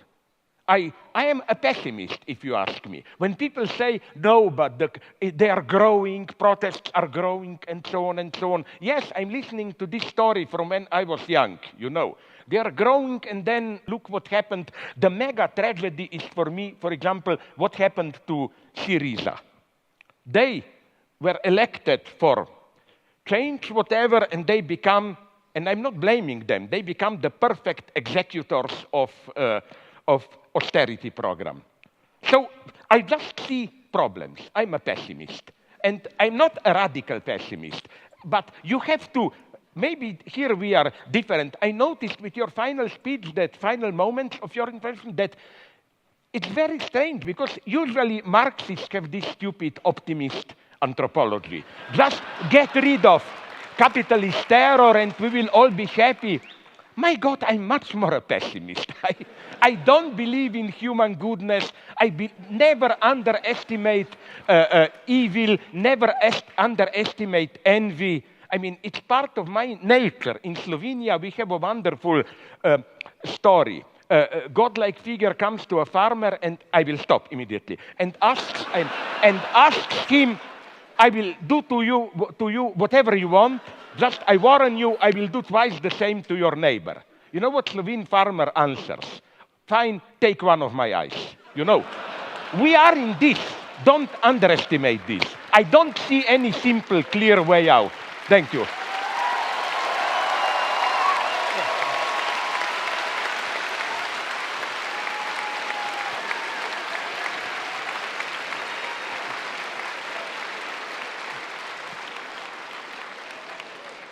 Thank you both very much. It's pretty clear, I think, to all of us that you both have quite a bit to say to each other. And so... And to ourselves. Monologues, yes. And so I think before we jump to some audience questions, I thought it would be nice to give each of you a chance to ask a response or ask a question or two from each other. So starting with you, Dr. Peterson. Maybe you want simply to counterattack. It wasn't fair to... Well, I've only... To do your reply.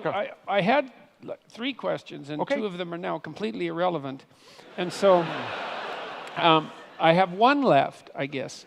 And I'm not sure that it's a fair question, but maybe it seems to me to be a fair question. Okay. You're a strange Marxist to have a discussion with. And, well, but here's why. This is not an insult by any stretch of the imagination. No. I mean, one of the things that struck me when I was looking at your work was that well, first of all, you're a character, you know, and that's an interesting thing. Like Is this an insult or not? It's not an insult. It's a sign of it's a sign of originality, and it's a sign of a certain amount of moral courage, and it's a sign of a certain temperament, and it makes you humorous and charismatic and attractive, and I think you appeal to young people the way that outside intellectual rebels appeal to young people. And so those are all positive things that can be used positively or negatively. And my question is, like, it seems to me that your reputation, unless I'm very misinformed about this, is as a strong supporter of Marxist doctrines on the left, or was that? And so then my question is, given the originality of your thought, why is it that you came to presume at some point in your life, perhaps not now and perhaps still, that the promotion of Marxism rather than Zizekism was appropriate? Because it seems to me that there's enough originality in your body of thought and lateral thinking in the manner in which you approach intellectual ideas that there's just no reason for you to be allied with a doctrine that's 170 years old and that is, if capitalism is rife with problems, is twice as rife with problems as that. And so you're kind of a mystery to me in that way. And so that's my question. Okay. Very briefly, I developed systematically in my book critical insights into many traditional Marxist theses, so no doubt here. You know what I still admire nonetheless in Marx? Not those simplicities of Communist Manifesto, but I still think that his so-called critique of political economy, capital, and so on, is a tremendous achievement as a description of the dynamics of capitalist society. And if you read it closely, Marx is much more ambiguous and open there. For example, he mentions, apropos what you referred to, he mentions that law of diminishing return, like why crisis will arrive necessarily, poor are getting poorer. But then he is honest enough to enumerate 7 or 8 counter tendencies. And if you read him closely, you will see that precisely those tendencies prevailed later. Or forget Communist Manifesto, go to read his political analysis of its unsurpassable 18 Brumaire and so on of the 1848 revolution, which are incredibly complex, no traces of that class binary there. Marx deals with middle classes with crucial, lumpenproletariat with the ambiguous role of intellectuals and so on and so on. But basically, what I was pleading for, and I like to put it in paradoxical terms, was for a return from Marx back to Hegel. I define myself more as a Hegelian. Why? Hegel is considered a madman, you know, the guy, absolute knowing, and so on and so on. No, Hegel is much more modest and open. The danger in Marxism is, for me, this teleological structure. We are at the 0 point, but there is a unique chance of a reversal into a new emancipated society and so on. And the danger here is that of self-instrumentalization. Proletarian Communist Party is an agent of history which knows the laws of history, to put it, follows them, and so on. That's the catastrophe. In Hegel, such a position is strictly prohibited. In Hegel, whenever you act, you err. So, you know, you have to, there is no position of this pure acting where you know what you are doing and the result will be. So this would be my main point. So yes, my formula is kind of ironically, I know Hegel is the greatest idealist, materialist reversal of Marx by turning back to Hegel. For Hegel says in a part that people don't read, introduction to forward to philosophy of right, he says explicitly that the owl of Minerva takes off in the evening when there is dusk. So philosophy can just grasp a social order when it's already in its decay. Philosophy cannot see into the future. It's radical openness. We need this openness today. The tragedy today, maybe we agree here, is that we really don't have a basic, how should I call it, cognitive mapping. I don't think we have here a clear insight into where we stand, where we are moving, and so on and so on. So I'm much more, again, sincerely of a pessimist. Please, yeah, reply. Can I ask you now a question? Let me reply? respond, Yeah, and then, yeah. then you can ask me a Yeah, question. of course. So, Sorry. well, I don't have anything to quibble about with what you just said.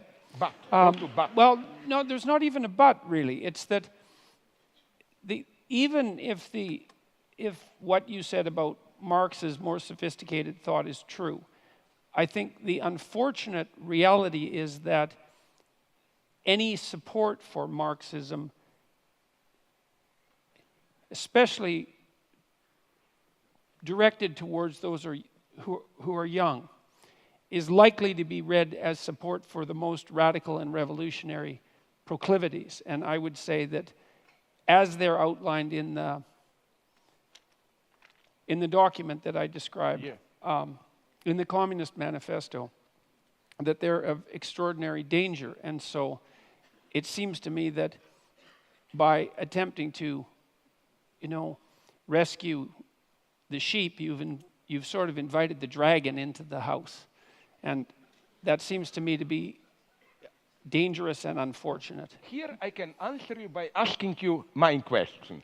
Because, very naively, you mentioned, first, do you really, where did you find the data that I simply don't see it? Okay, let me begin by this. You designate your, under quotation marks, I'm not characterizing here, enemy, or what you are fighting against, as sometimes you call it postmodern neo-Marxism. I know what you mean, all this, from political correctness to these excesses of whatever spirit of envy and so on and so on. Do you think they are really, where did you find this data? I don't know them. I would ask you here, give me some names or whatever. Where are the Marxists here? I don't know any. Who is a Marxist here? Well, show me any big names of political correctness. Well, I think they fear like a good vampire fears garlic. This is why they are already, the one who is not a Marxist, but at least approaches economic topic, Bernie Sanders, he is already under attack as white male and all that stuff and so on. My problem would be this one. What you describe as postmodern neo-Marxism, where is really the Marxist element in it? They are for equality. Sorry, where? They are for equality at these cultural struggles, proper names, how do we call each other? Do you see in them, in political correctness and so on, any genuine will to change society? I don't see it. I think it's a hyper-moralization, which is a silent admission of a defeat.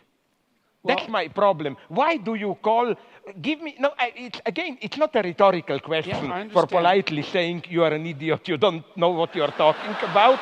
It's simply, I would like to know, because you, and I like this often, when you attack somebody, you said aggressively, and what should? Read more, tell me, whom. So I'm asking you now, not read more, I don't advise you, but who are? Give me some names and so on, and who are these postmodern, egalitarian, neo-Marxist, and where do you see any kind even of Marxism? I see in it mostly an impotent, an utterly impotent moralization. Please, I'm so sorry that I was too long. No, that's no problem. Please. Well, I mean, organization like Jonathan Haidt's, what's it called? Heterodox Academy and other organizations like that have documented an absolute dearth of conservative voices in the social sciences and the humanities, and about 25%, according to the what I think are reliable surveys, approximately 25% of social scientists in the US identify themselves as Marxists. And so there's that. But where are the results? Okay, but Can you name me one? The I know a couple of Marxists. For example, who does very solid economic work. I don't totally. David Harvey, one. But he writes very serious books of economic analysis and so on and so on. Then there is the old guy who is far from simplification, Frederick Jameson and so on. But they are totally marginalized today. In this politically correct mainstream, you know, I don't see. Well, yeah, your question seemed to me to focus more on the peculiar relationship that I've noticed and that people have disputed between postmodernism and neo-Marxism. And I see the connection between the postmodernist types and the Marxists as a sleight of hand that replaced the notion of the oppression of the proletariat by the bourgeoisie as the oppression by one identity group by another. Totally agree with you. Okay, so so now look, we could but have. But that's precisely a non-Marxist gesture par excellence. Well, that's the I guess that's where we might have a dispute, because I think what happened, especially in France in the 1960s, is as the radical Marxist postmodern types like Derrida and Foucault realized that they were losing the moral battle, especially after the information came out of the Soviet Union in the manner that it came out, that the whole bloody Stalinist, the whole Stalinist catastrophe, along with the entire Maoist catastrophe, that they didn't really have a leg to stand on.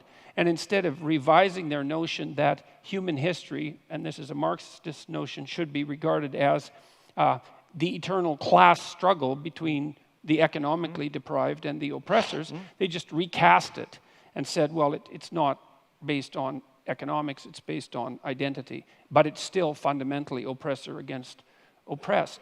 And to me, that meant that they smuggled the fundamental narrative of Marxism and many of its goals back into the argument without ever admitting that they did so. Now, I've been criticized, for this supposition, because people who are postmodernists say, look, one of the hallmarks of postmodernism is skepticism of meta-narratives. It's like, I know that perfectly well. And I also know that Marxism is a meta-narrative, and so you shouldn't be able to be a postmodernist and a Marxist. But I still see the union of those two things in the insistence that the appropriate way to look at the world is to view it as the battleground between groups defined by a particular between individuals defined by a particular group identity, so that the group identity becomes paramount, and then the proper reading is always oppressor versus oppressed. With a secondary insistence that's very similar to Marx's insistence upon the moral superiority of the proletariat, that the oppressors are by definition, because they're oppressed, morally superior. And there's the call for perhaps not revolutionary change, although that comes up above, but change in the structure so that oppression disappears, so that a certain form of equality comes about. Now, you argued that Marx wasn't a believer in equality of outcome, and I'm not so sure about that, because his notion of the eventual utopia that would constitute genuine communism was a place where all class divisions were eradicated. But not all hierarchies. Well, there's at least an implication that the most important of the hierarchies had disappeared. And so maybe he had enough sophistication to talk about other forms of hierarchies, but if that's the case, then I can't imagine why he thought that the utopia that would emerge as a consequence of the elimination of economic hierarchies would be a utopia. Because if there were other forms of hierarchies that still existed, people would be just as contentious about them as they are now. Like we have hierarchies of attractiveness, for example, that have nothing to do with economics or very little to do with economics, and there's no shortage of contention around that or any other form of ability. And so that's why I associate the social justice types who are basically postmodernist with they're postmodernist, with Marxism. It's the insistence that you view the world through the narrative of oppressed versus oppressor. And I think it's a catastrophe. I think it's a catastrophe. And you appear to think that it's a catastrophe as well. Just one sentence, and then you can reply. It's so strange that you mention, for example, somebody like Foucault, who, for me, are you aware that his main target was Marxism? Okay, for him represented his game was never a radical change, and this is what I don't like in this, what you call postmodern, let's not call them Marxists, but revolutionaries. It's this enjoying your own self-marginalization.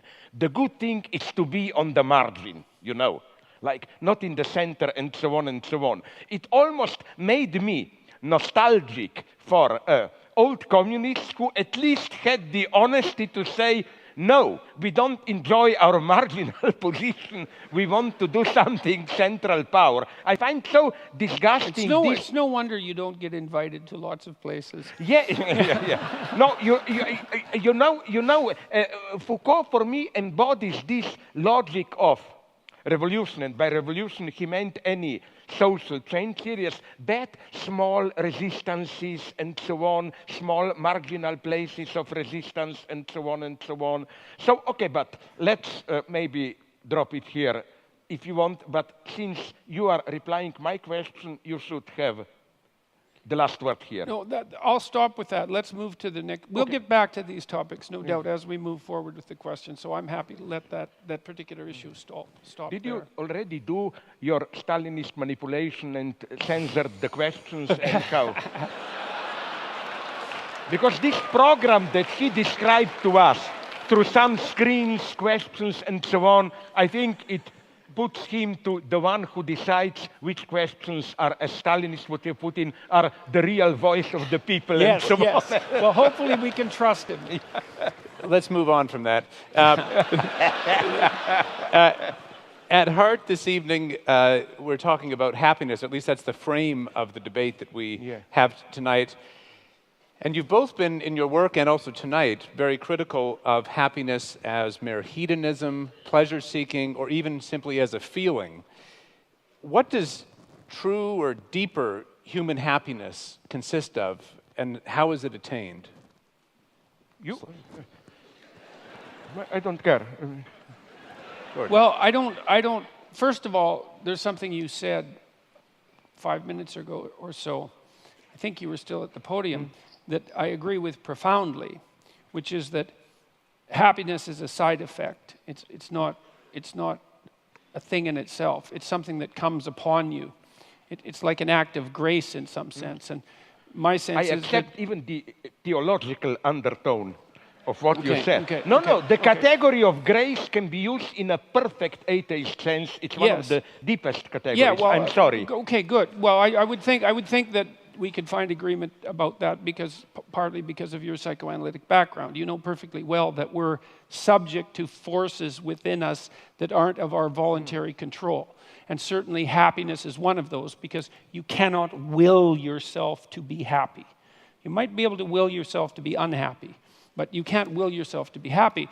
There are certain preconditions that have to be met that are quite mysterious in order for you to be happy, and then it happens. And then maybe, if you're wise, you regard that as a minor incomprehensible miracle that somehow you happen to be in the right place at the right time. Now, I've made the case that the most effective means of pursuing the good life, which is not the same as pursuing happiness, is to adopt something like a stance of maximal responsibility towards the suffering and malevolence in the world.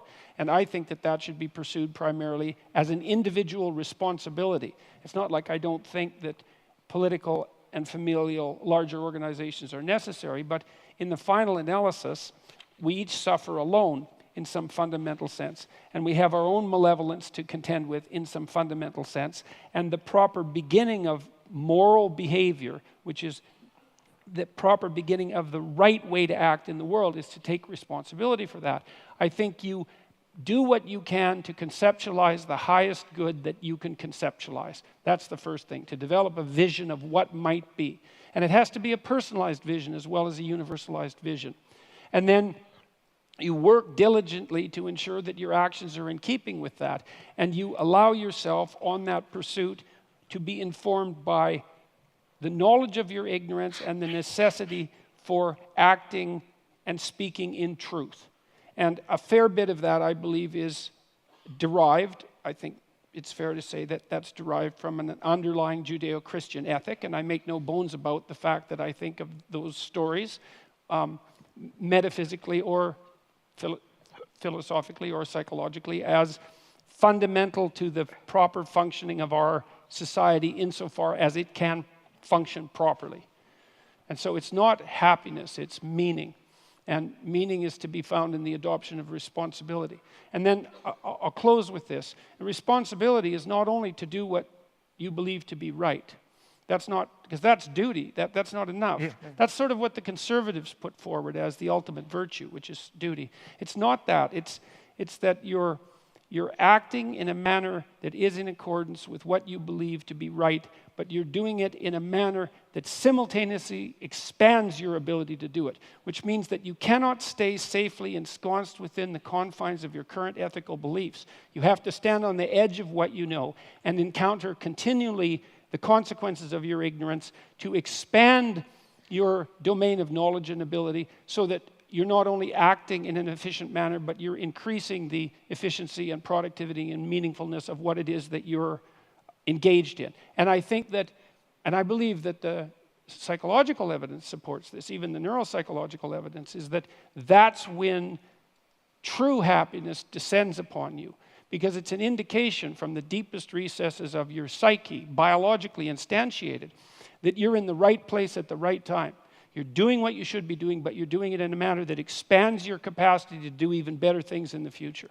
And I think that's the deepest human instinct there is. It's not rational. It's far deeper than that. And it's something that's genuine and that exists within us and that constitutes a proper guide if you don't pervert it with self-deception and deceit. So that's my perspective.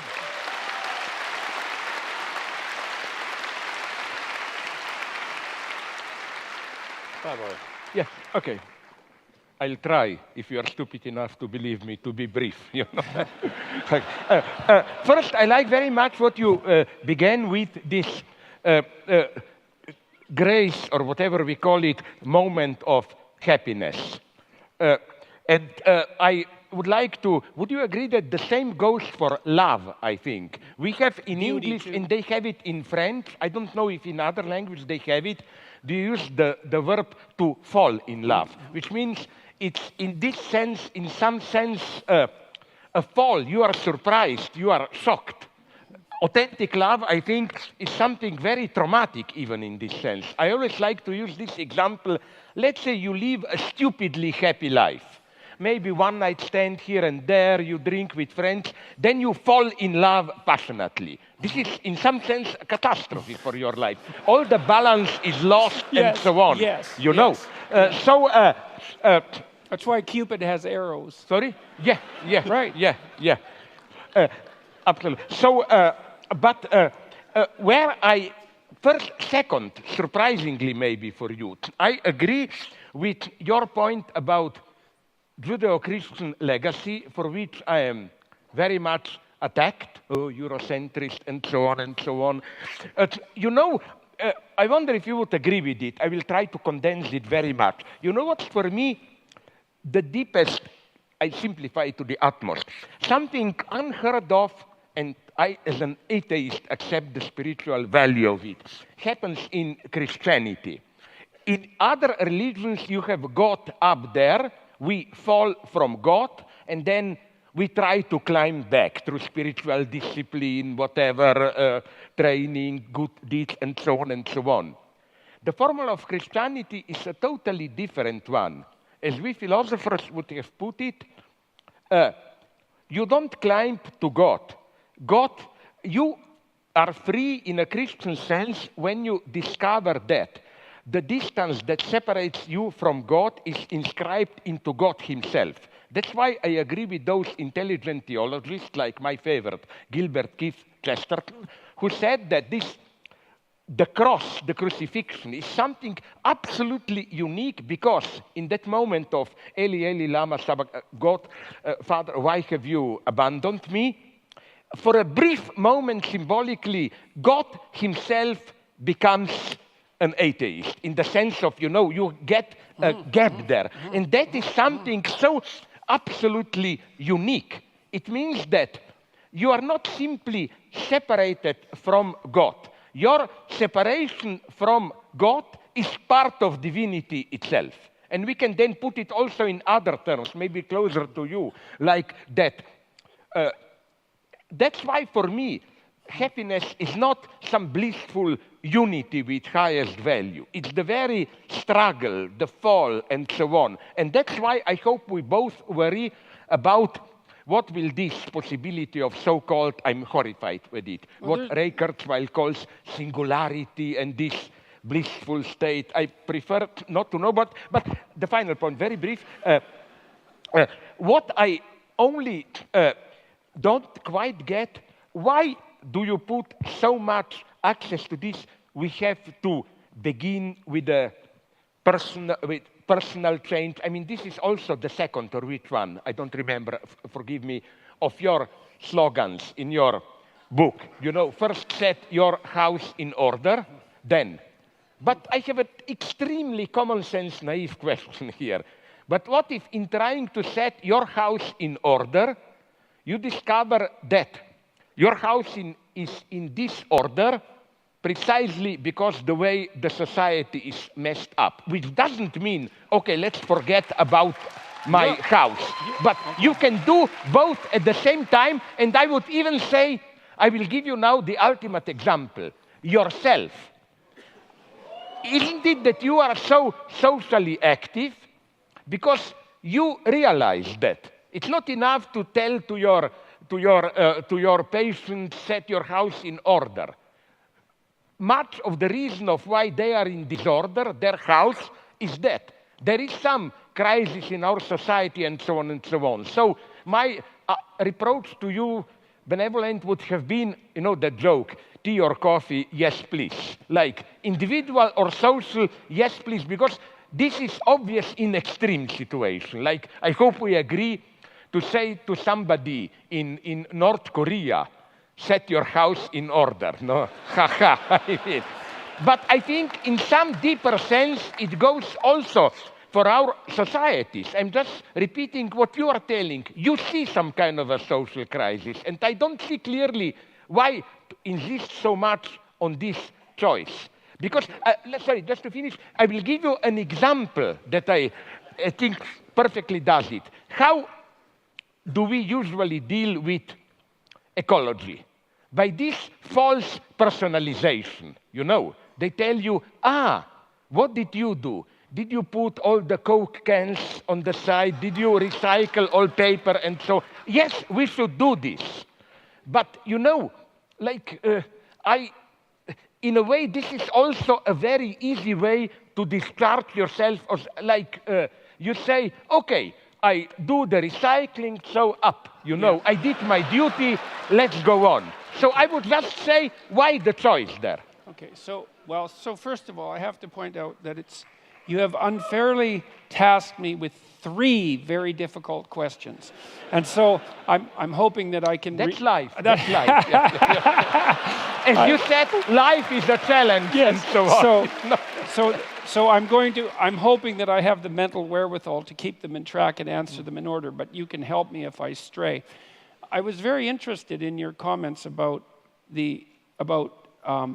Christ's atheism on the cross, that final moment of atheism. That's something I'd never thought about in that way. Chesterton did. Yeah. Chesterton orthodoxy. A short no. book, excellent. No, it's a very interesting thought, because it's an unbelievably merciful idea in some sense, that the burden of life is so unbearable. And you see in the Christian passion, of course, torture, unfair judgment by society, betrayal by friends, and then a low death. And so that's about as bad as it gets, right? Which is why it's an archetypal story, right? It's about as bad as it gets. And the story that you describe points out that it's so bad that even God himself might despair about the essential quality of being. Yeah. Right. So that is merciful in some sense, because it does say that there is something that's built into the fabric of existence that tests us so severely in our faith about being itself that even God himself falls prey to the temptation to doubt. And so that's, okay, now, this is where things get very complicated, because I want to use that in part to answer the other questions that you answered. Look, there's a very large clinical literature that suggests that if you want to develop optimal resilience, what you do is you lay out a pathway towards somewhere better. Someone comes in, they have a problem. You try to figure out what the problem is, and then you try to figure out what might constitute a solution. And so you have something approximating a map, right? And it's a tentative map of how to get from where things aren't so good to where they're better. And then you have the person go out in the world and confront those things that they're avoiding, that are stopping them from moving towards that higher place. And there's an archetypal reality to that. It's you're in a fallen state, you're attempting to redeem yourself, and there's a process by which that has to occur. And that process involves voluntary confrontation with what you're afraid of, disgusted by, and inclined to avoid. And that works. Every psychological school agrees upon that, is that exposure therapy, the psychoanalysts expose you to the tragedies of your past, and redeem you in that manner. And the behaviorists expose you to the terrors of the present and redeem you in that manner. But there's a broad agreement across psychological schools that works. And my sense is that we're called upon as individuals precisely to do that in our life, is that we are faced by this unbearable reality that you made reference to when you talked about the situation on the cross, is that life itself is fundamentally, and this is a pessimism that we might share, is fundamentally suffering and malevolence. But, and this is I think where we differ, I believe that the evidence suggests that the light that you discover in your life is proportionate to the amount of the darkness that you're willing to forthrightly confront, and that there's no necessary upper limit to that. So I think that the good that people are capable of is actually, it's a higher good than the evil that people are capable of. And believe me, I do not say that lightly, given what I know about the evil that people are capable of. And I believe that the central psychological message of the biblical corpus, fundamentally, is that. That's why it culminates, in some sense, with the idea that it's necessary to adopt, it's necessary to confront the devil and to accept your, what would you say, the unjustness of your tortured mortality. If you can do that, it's a challenge, as you just pointed out, that's sufficient to challenge even God himself, that you have the best chance of transcending it and living the kind of life that will set your house in order and everyone's house in order at the same time. And so I think that's even true in states like North Korea. And I'm not asking people to foolishly immolate themselves for pointless reasons. When I'm working with people who are clinically and they have a terrible oppressor who's their boss at work, I don't suggest that they march in and tell them exactly what they think of them and end up on the street. It's not helpful, And so the pathway towards adopting individual responsibility happens to be a very individual one. But I do believe that the best bet for most people is to solve the problems that beset them in their own lives, the ethical problems that beset them, that they know are problems, and that they can set themselves together well enough so that they can then become capable of addressing larger scale problems without falling prey to some of the errors that characterize, let's say, over-optimistic and intellectually arrogant ideologues. I'll close, but very briefly. Let me close with one thing. One of my favorite quotes from Carl Jung, it's actually a quote that I used at the beginning of my first book, which was called Maps of Meaning, was that if you take a personal problem seriously enough, you will simultaneously solve a social problem. And this bears on your point, because it's not like your small family, even the relationship between you and your wife, is immune in some sense to the broader social problems around you. And so let's say right now there's tremendous tension between men and women in the West, and that's certainly the case given the divorce rate. Let's say that would be some evidence. And the later and later ages that people are waiting to become, enter into permanent relationships.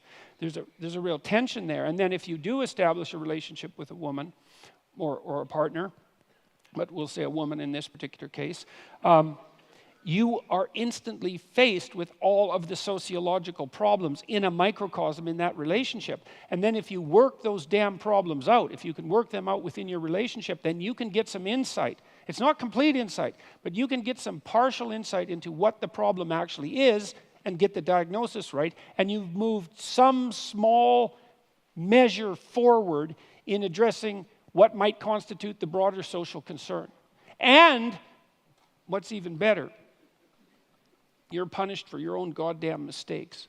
And that's another thing I like about the idea of working locally, is that, if I do broad-scale social experiments and they fail, it's like, well, tough luck for the people for whom they failed.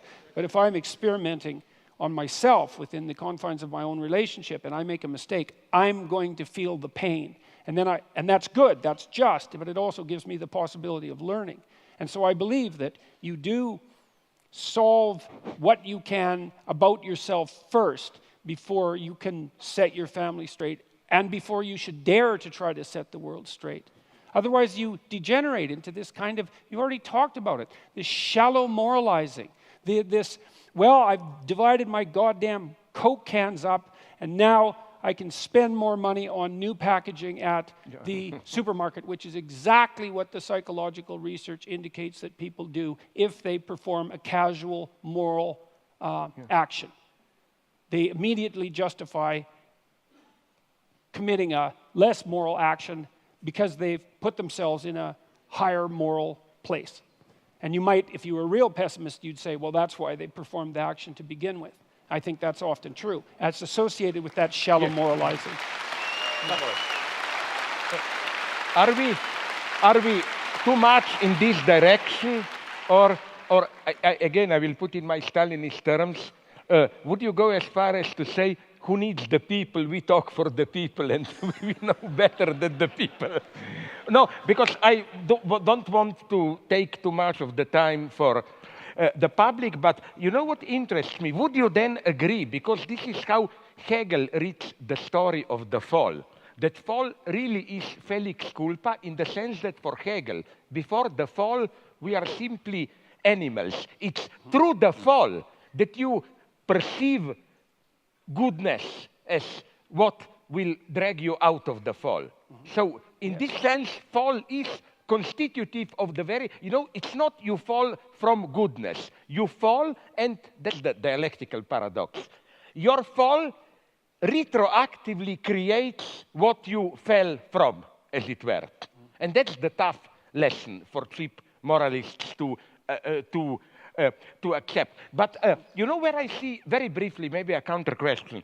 What fascinates me, we didn't cover this, I didn't cover this, but speaking about ideology, would you agree? What fascinates me more and more is not big ideology in the sense of projects and so on. In our cynical era, people claim, oh, we no longer take them seriously and so on. But, and here, for me, social dimensions enters even our intimate space. Implicit beliefs, ideological presuppositions, why not, which we embody in our most common daily practices. For example, probably some of you already know it, I will nonetheless repeat a very shortened version. I was occupied at some point by the structure of toilets in Western Europe. I noticed this specificity of German toilets where, the sheet doesn't disappear in water. It is there exposed so that you smell it, and control it for whatever, and I immediately associated it with German spirit of poetry and reflection and so on.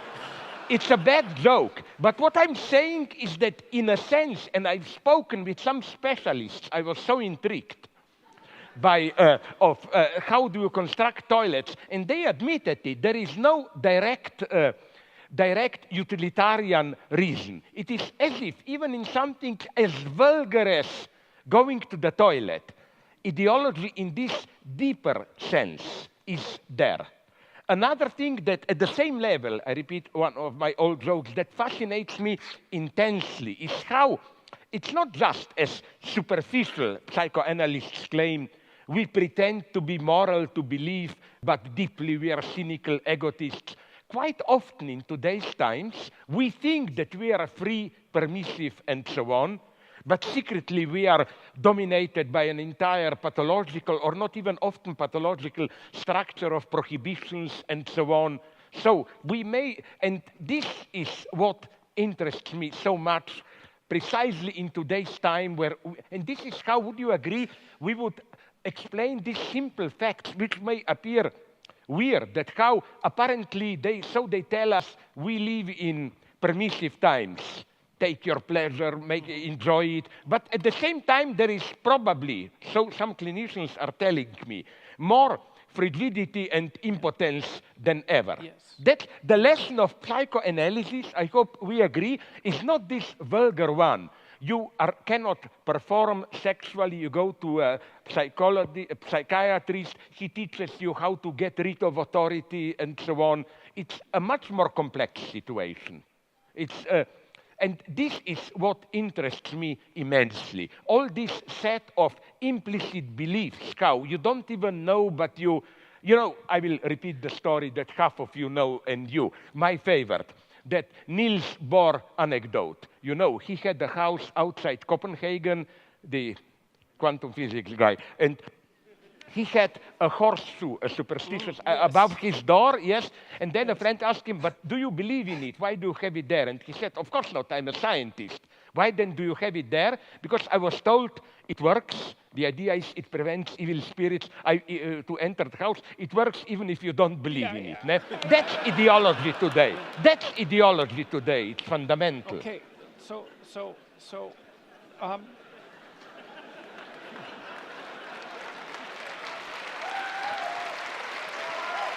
I want to solicit from you to tell a joke. Don't you see this? I think that people.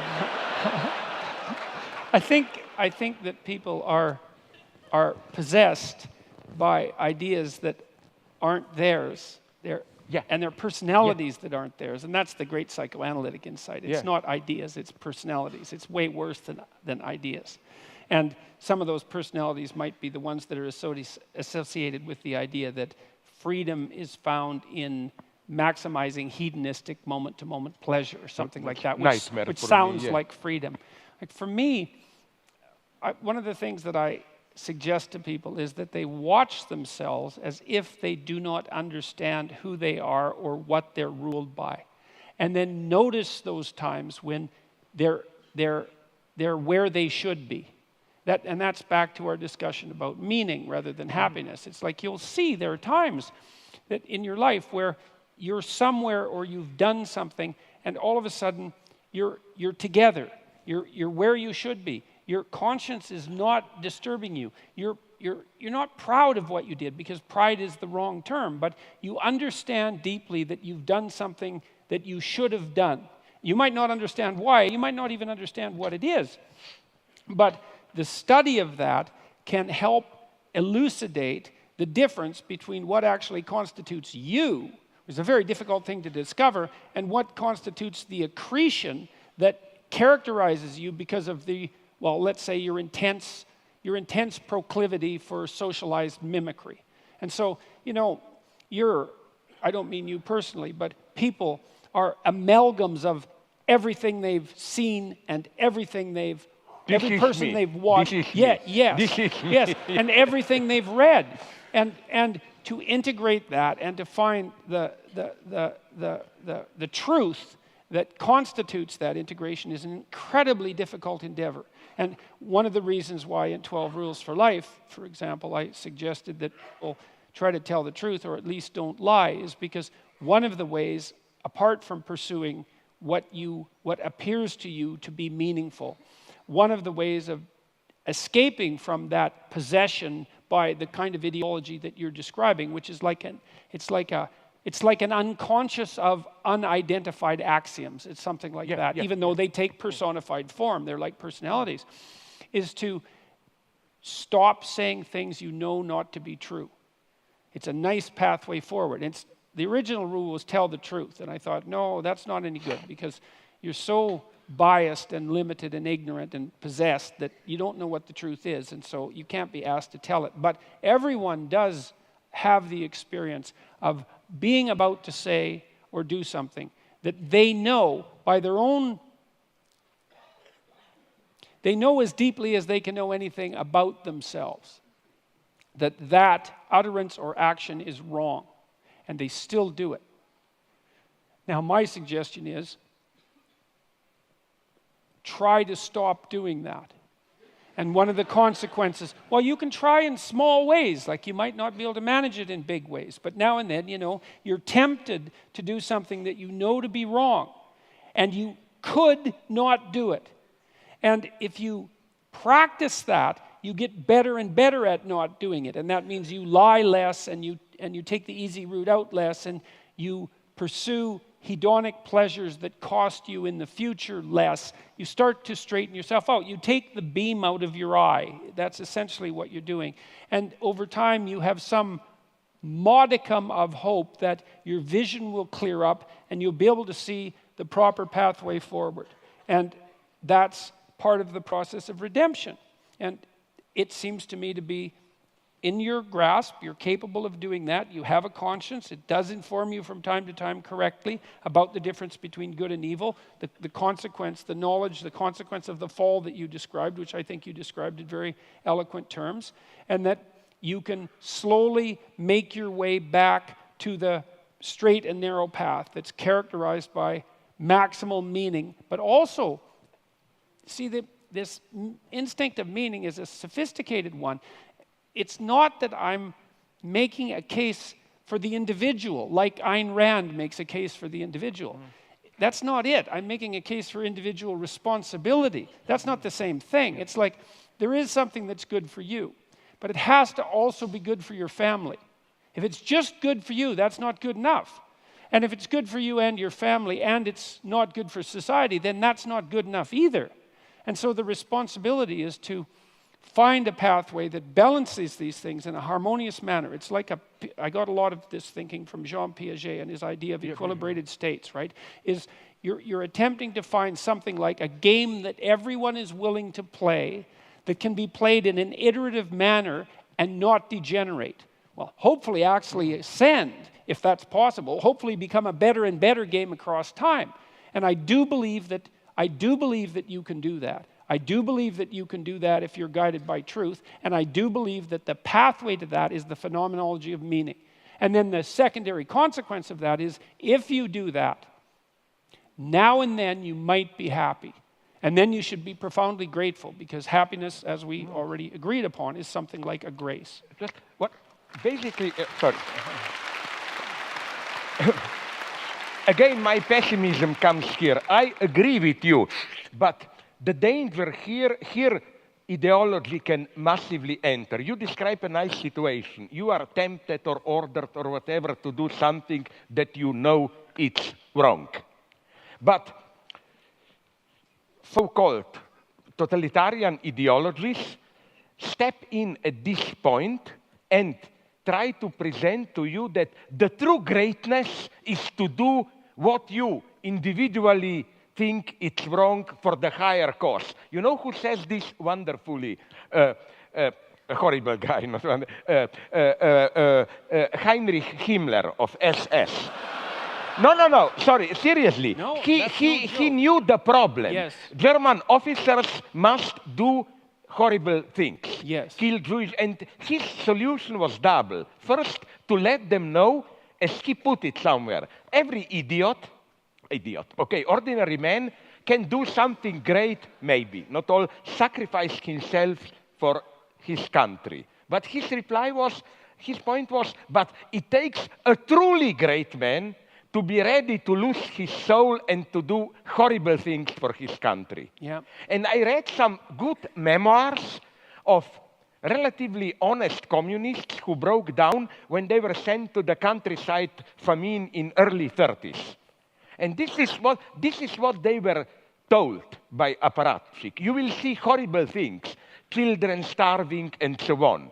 Remember, there is the higher cause, and your highest ethical duty is to overcome this small bourgeois sentimentality.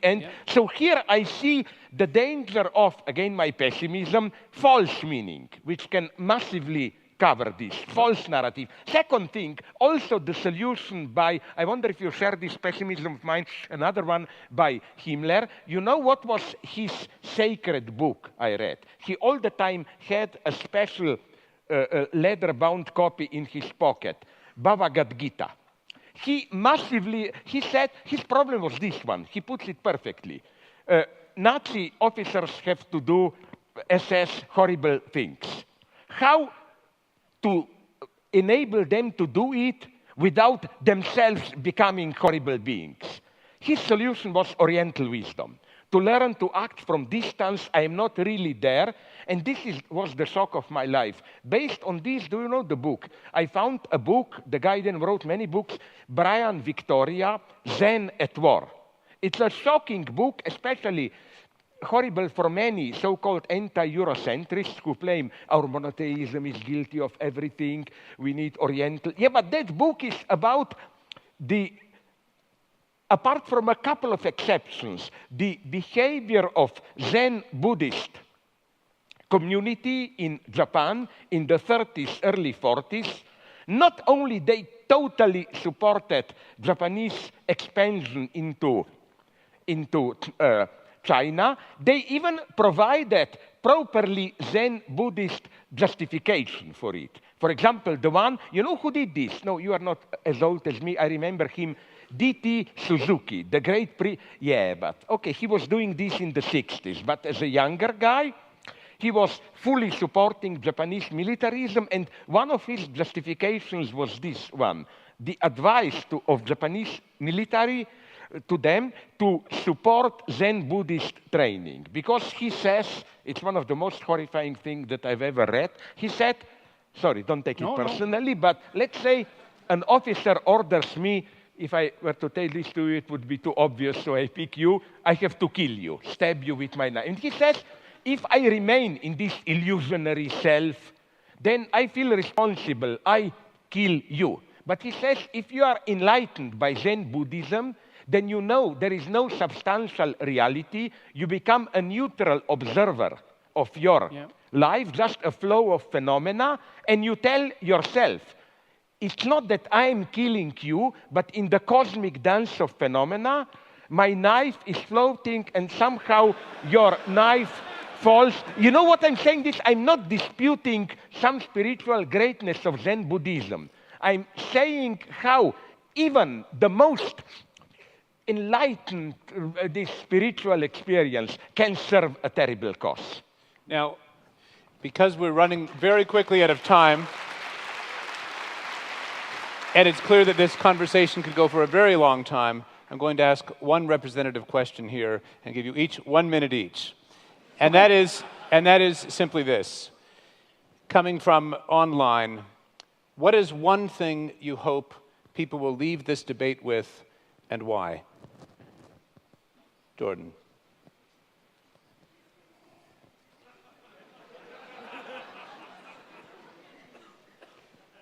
I hope they leave this debate with a belief in the power of communication between people with different views. You know, that's...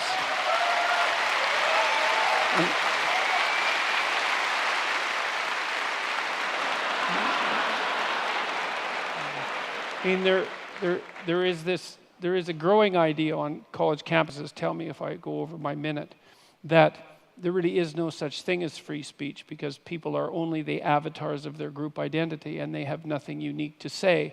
And besides that, there's no communication across boundaries of identity or belief. And I think that that's an unbelievably dangerous and pernicious doctrine.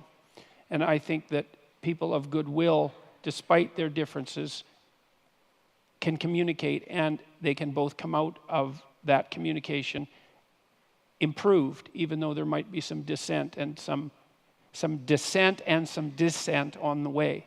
And so that's what I would hope people would come out of this. Thank you.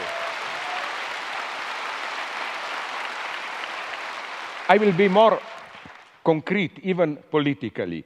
There is today, so it appears, this big conflict between all that postmodern stuff that you oppose and this alt-right and so on. I hope sincerely that we made at least some people to think and to reject this simple opposition. There are quite reasonable, well, the only alternative to alt-right is not political correctness and so on.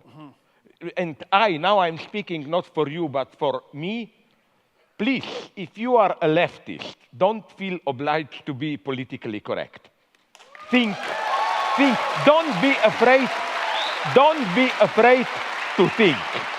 And especially, would you agree, one great version of not thinking is how immediately, if they don't agree with you, you are labeled a fascist. But that's the laziness. People find something they don't agree with, instead of thinking, they think about something we all agree was a bad thing, you are a fascist, and so on. You know, it's not as simple as that. Even Trump, of whom I'm deeply critical, no, I'm sorry to tell you, yes, he is a catastrophe in the long term and so on, but he is not a fascist. You make it all too easy to play these games. I just want not a positive result, but to shatter you a little bit, to make you think. I have always felt that the greatest conversations are unfinished ones. Please join me in thanking Slavoj Zizek and Jordan Peterson for a great unfinished conversation.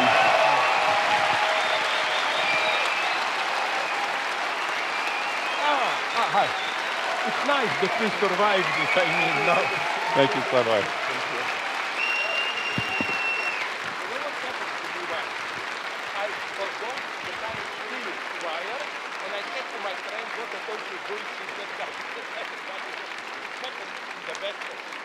Can we wave to everyone? All right. We go out this way.